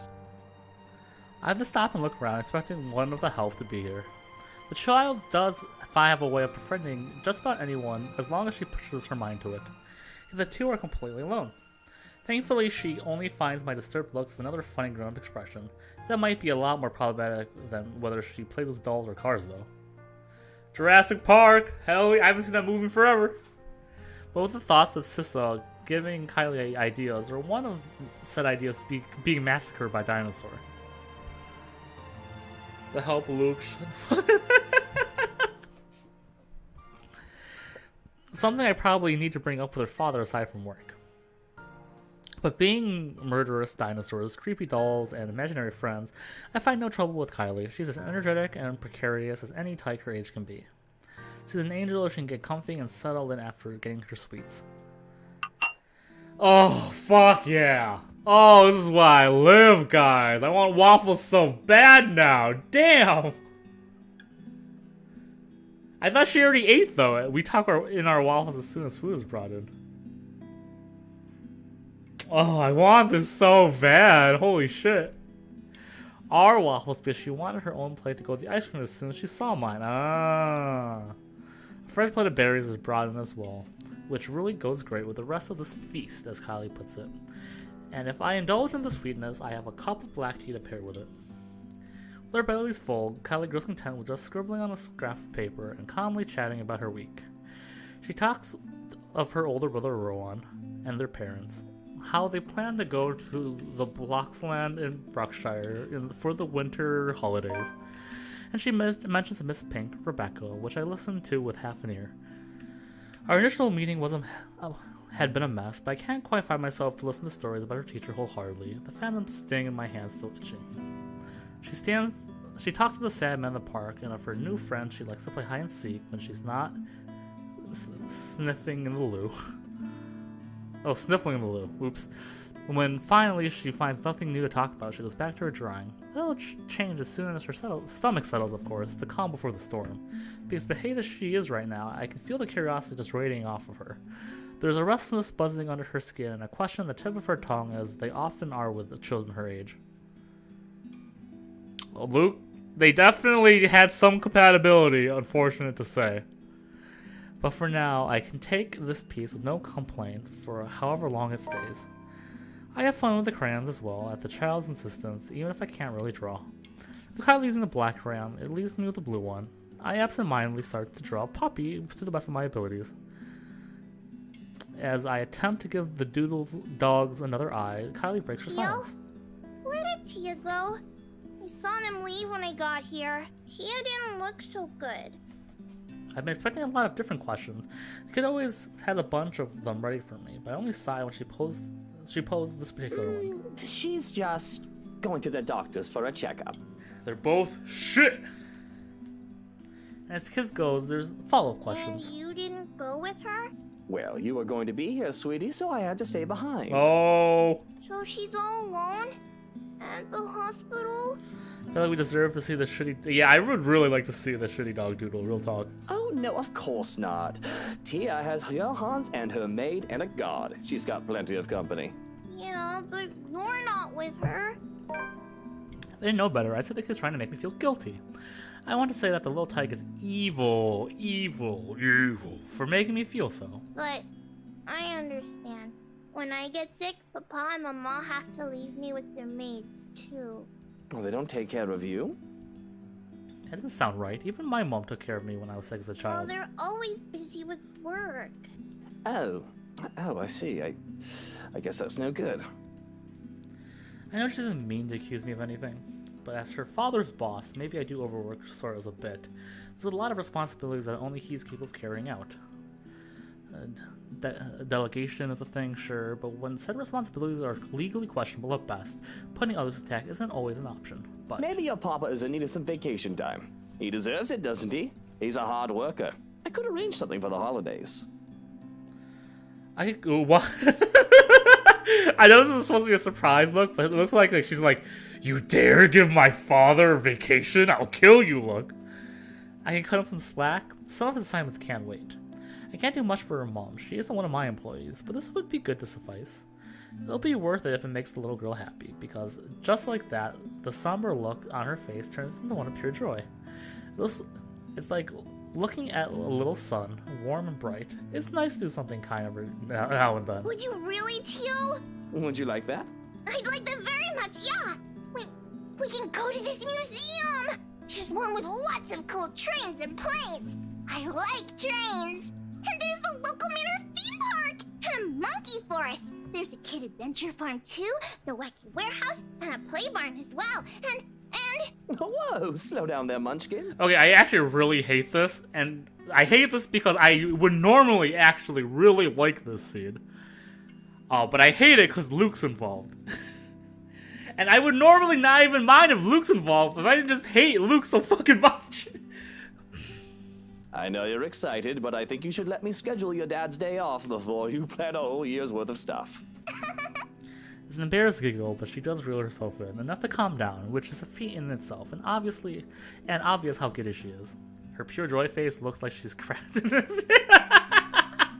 Thank you, Leslie. If she wasn't looking forward to the holidays before, like any child should, she does now. I think Tia would be really happy if you were with her. You could have told me you needed to go to the hospital with her, Teal. I won't be angry. I'd love to be with her, but I wanted to spend time with you, Munchkin. And she told me to stay. Besides, I don't like hospitals. They always smell like alcohol. Not the good kind either. I don't think anybody likes hospitals. They're scary. But you said Tia is brave and strong. That she is. Blush. A content silence comes over us as we go back to scribbling. Though I stop when I'm done with my blue dog, cringing at how awful it looks. Show me the dog!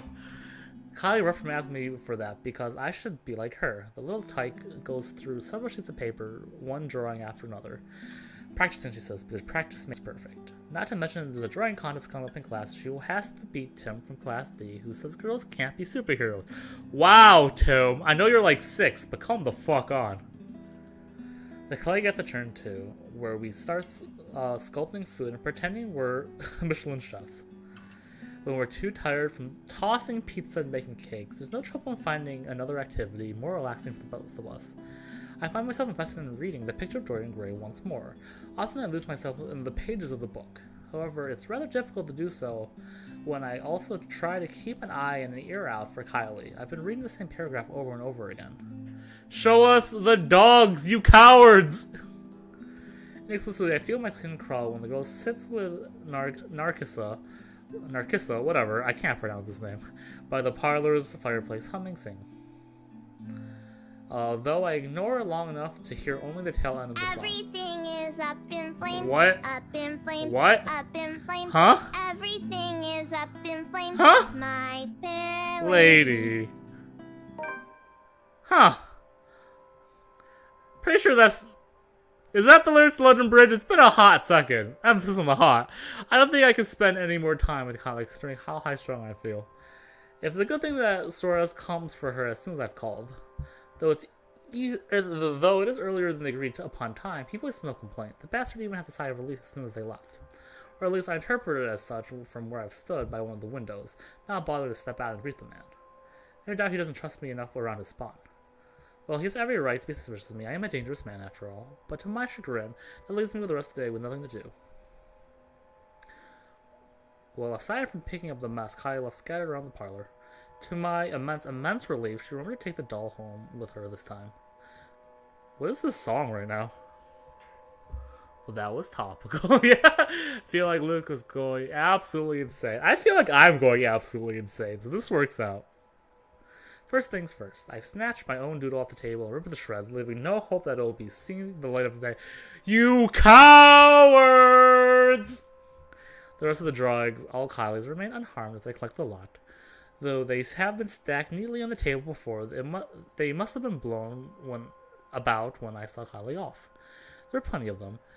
From cats to cakes to colorful rainbows and gardens, the child managed to make a lot during her morning here. There is one more thing that I have to fish out from the fireplace where it landed. If I can see another one of Kylie's masterpieces, I instead greeted with something a bit more concerning.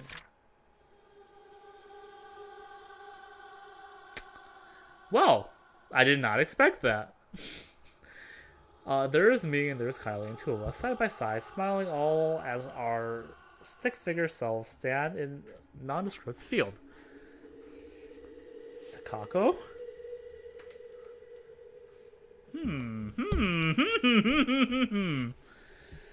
That much I can discern without looking at the labels below the doodle's feet.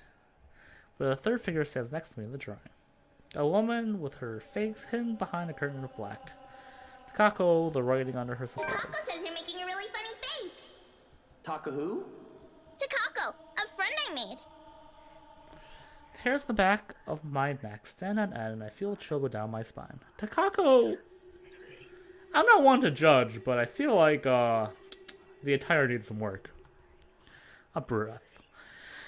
That isn't mine. That has me turning around, expecting, hoping to see anyone, but nothing. And that's when I hear it. Laughter, sweet and merry laughter ringing from the ballroom. Turning about, it has my cheeks burning and my blood running hot. It's as if I'm being mocked. As I stomp towards the door, I find myself from shouting at the storm. I expect to see some of the help dailing around, idle from their duties. Perhaps they thought they could slack off from their duties without the head butler around, and with my preoccupation with Kylie. Well, they had another thing coming. Damn those help! But again, nothing. Nothing from what I can see from cursory glance at the very least. I roam around looking for near impossible hiding places, and still I am all alone. I can still hear the laughter, the cursed laughter echoing around the room in my head.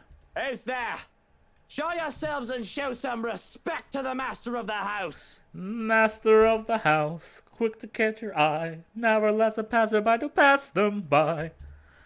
Cold unease settles in my stomach when no one answers. I stumble on my very 2 feet, feeling a wave of nausea come across from nowhere. I have to put my hand against the wall as I stand upright when the world shifts and pain explodes from behind my ears. It takes every ounce of my self-control not to heave then and there. The only thing my pride allows me to do then is to close my eyes and attempt to alleviate some of the pain. Vague, unfamiliar images, dare I say memories of mine, not mine, flash in my head, uninvited and unwelcome. Like a strong hammer struck in the head, threatening to crack my skull, split it in two. Whatever emotion they hold are muted. I am nothing but a spectator. Still, its weight feels palpable. Though it doesn't take long for these sensations to get in my head, through my eyes and ears, it creaks and buzzes in the spaces between. One after another they come at me, an unending flood that threatens to sweep me away from what feels like an eternity. Every one a show of both joy and suffering from those who have called this mansion their home. Each new scene is like a hammer to the head, threatening to crack my skull and split it in two. I can feel every emotion in the blurred images that print itself in my head. I feel a part of these, like I've lived through them, though I know it's not possible. All their anger burns through me, that much is evident, but the pain's more so. And above all of it are the whispers, the voices calling, luring, until one image emerges in vivid contrast to the others. When there's a shout of joy, my eyes snap open looking for the culprit. That's when the whole just changes. Everything's the same and everything isn't. I'm gonna save just in case. Sounds like a good time. I'll take this though.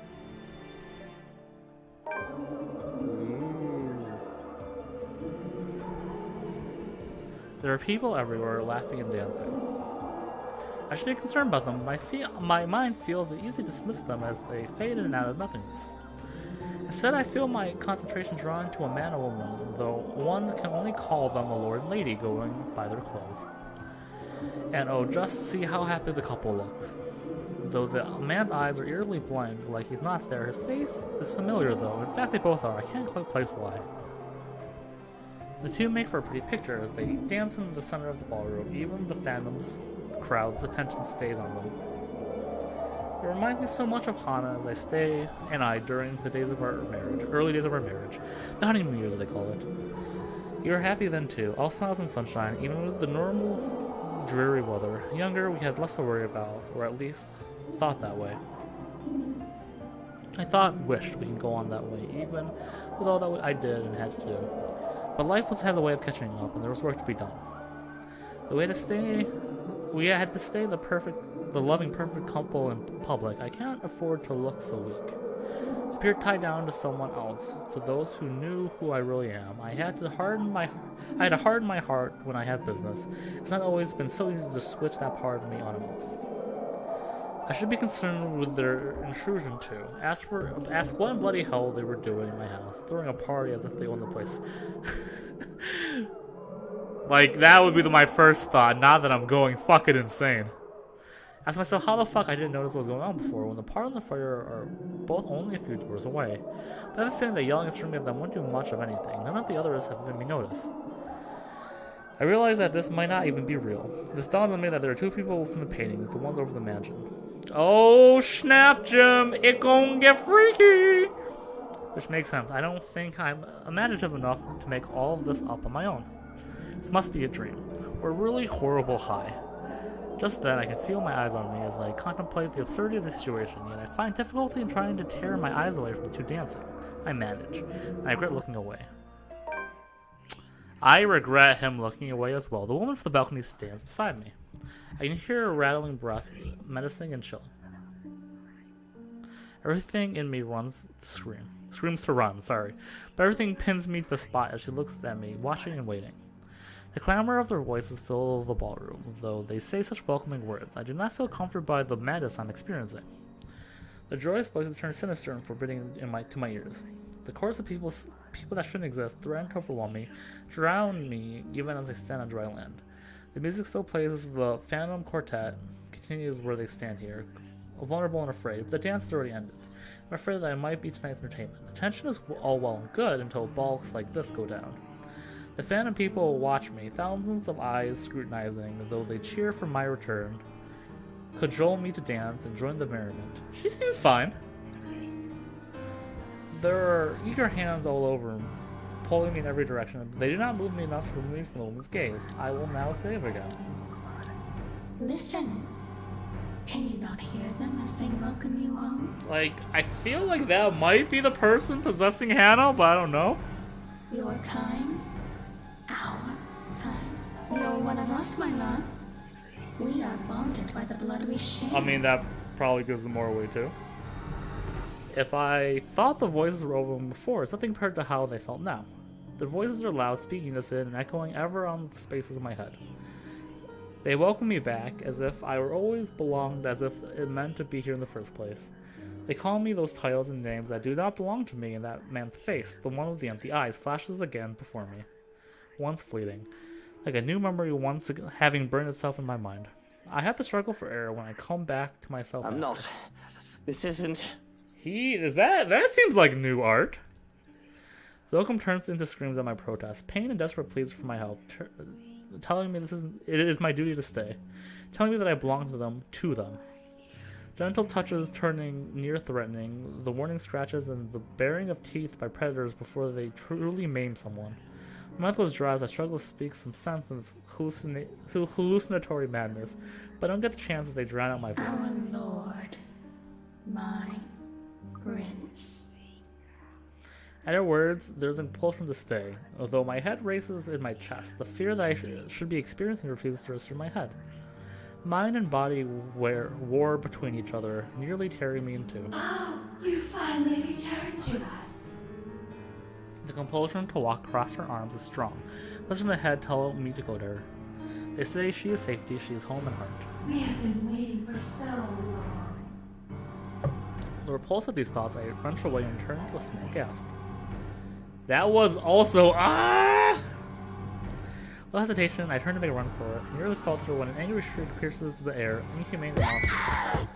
I don't dare look back, I just run. I don't care if it's a drug-induced hallucination or not. Just run. Out of the ballroom, into the save point, and out of the parlor. It's only then do I bother to look back, hoping and praying for the god I scorned that it did not pursue me. I would run all the way out of the mansion too, if someone to get in my way. I collide with a body much larger than mine and fall back on the ground, head spinning as I look up the stained glass. Turning my head to the side replaces the colorful sight with a pair of shiny black shoes. Fatigue fills my every inch by being then, making me refuse to get up. Meanwhile, a familiar head of ginger hair looks down at me and You really must look where you're going if you insist on running about. Do tell, where is the fire? Ooh, got him. Oh, thank God you're here! I do hope you don't have a concussion. Can you count backwards from 15 to 1 for me? Oh, fuck off, you wanker! Just help me up! I do not think insulting me if you do have a concussion is a smart decision. But no, really. 15 to 1. That woman, she was here! I told you to keep an eye out for her! The other man offers an arm and pulls me up to my feet then. Before I can storm off and pull him to the ballroom, he grabs me down with one hand on my shoulder and the other one touching the back of my head. No bruising or bump. That still does not mean that you don't have a concussion. It's okay, Jim. He's German, so it's fine. If you are too lazy to count backwards, can you tell me your full name? Where are you currently? We don't have... Lucille Mitchell Wright. And this is the Ermengarde bloody fucking foyer. But we don't have time for this. You must make and have the time to make sure you are not broken in the head. I have already sent security to scour the whole house when I saw you running out of the parlor, Dummkopf.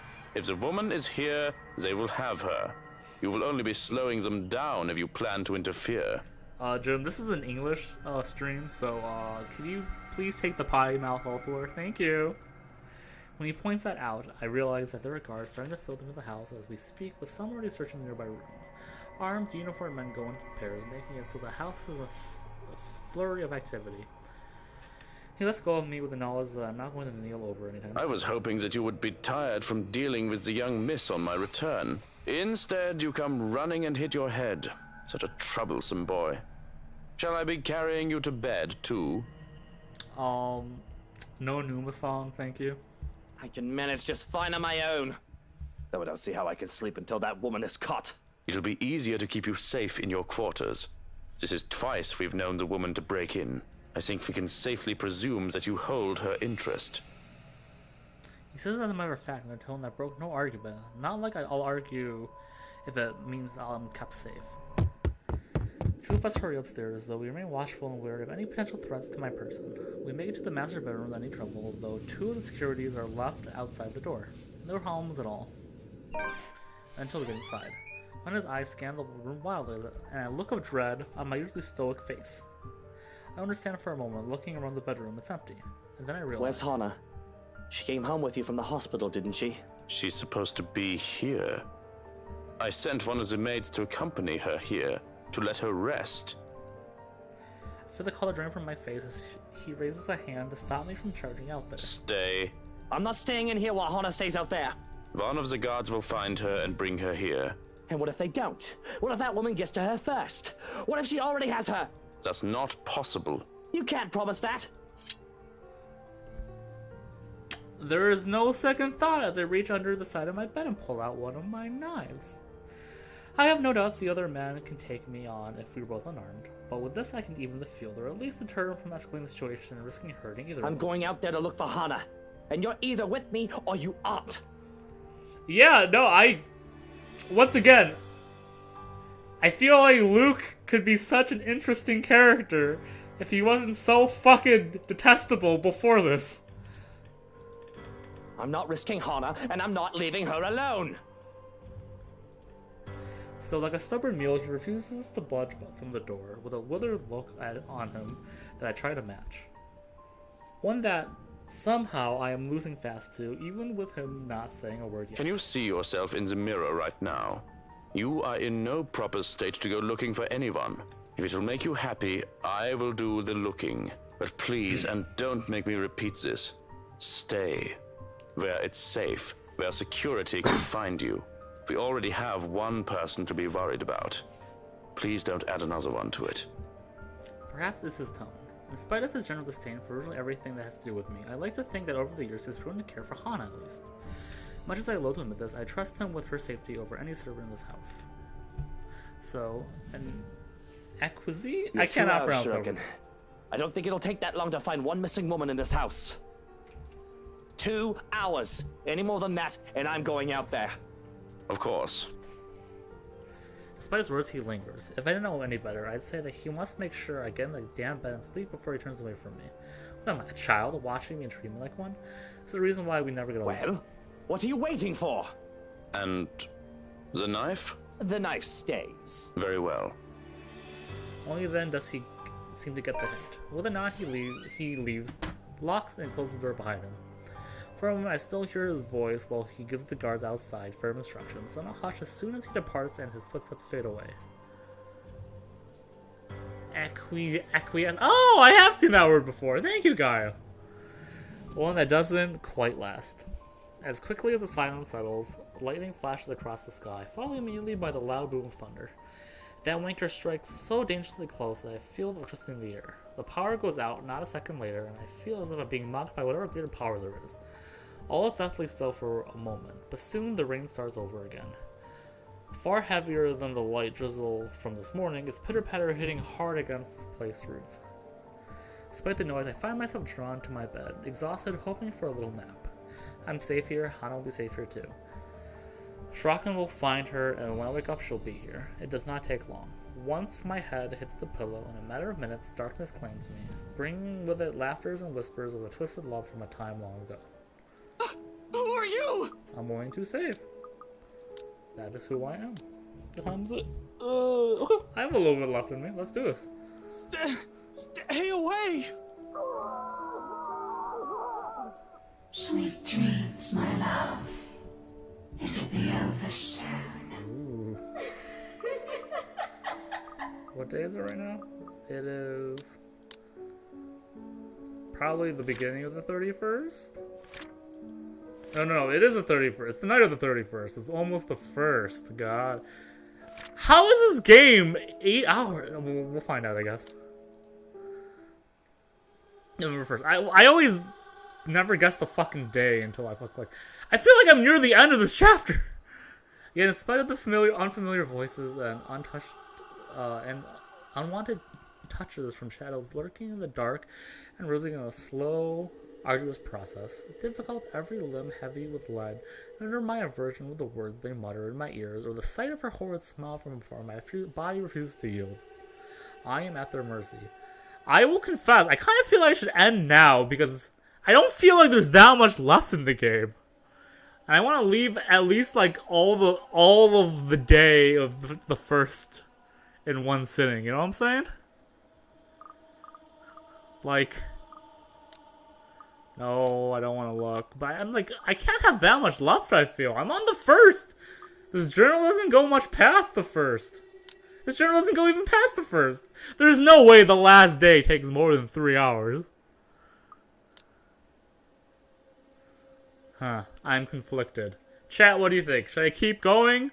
Or should I call it now and then leave the entire first for next session? Because I'm kind of leaning toward that right now. What do you think, chat?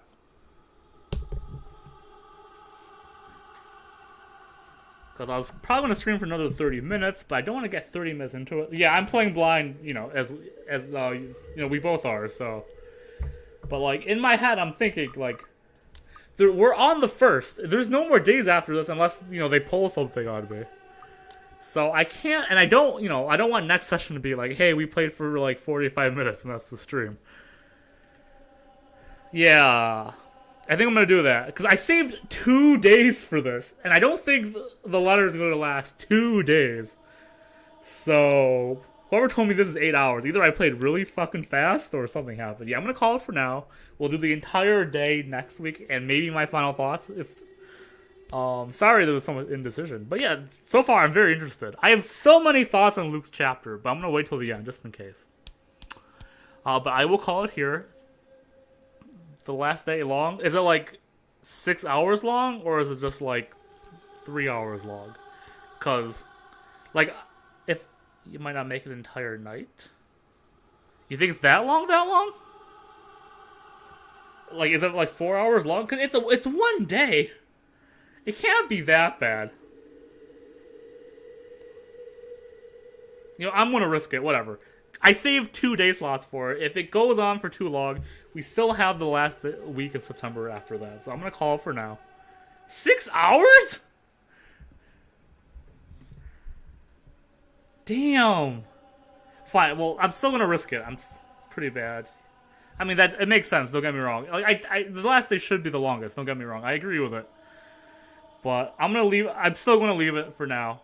If I'm totally bad about the timing, whatever, I'll suffer the consequences, but this is like a good break point, I feel, so. Sorry, everyone. I'm going to call it next week. We'll start with horror stuff. We'll end with horror stuff. Worst comes to worst, it'll be a longer stream, and that will be my bad. But I just think good segmentation will be a good idea, so. So, yeah. Thank you, everybody, for joining. Thanks so much for the likes, by the way. Big like energy. Good viewership. You guys are the best. Kisses all around. I love you guys so much. I hope to see you guys next week. Until then, bye-bye. I should probably say. Until then, bye-bye.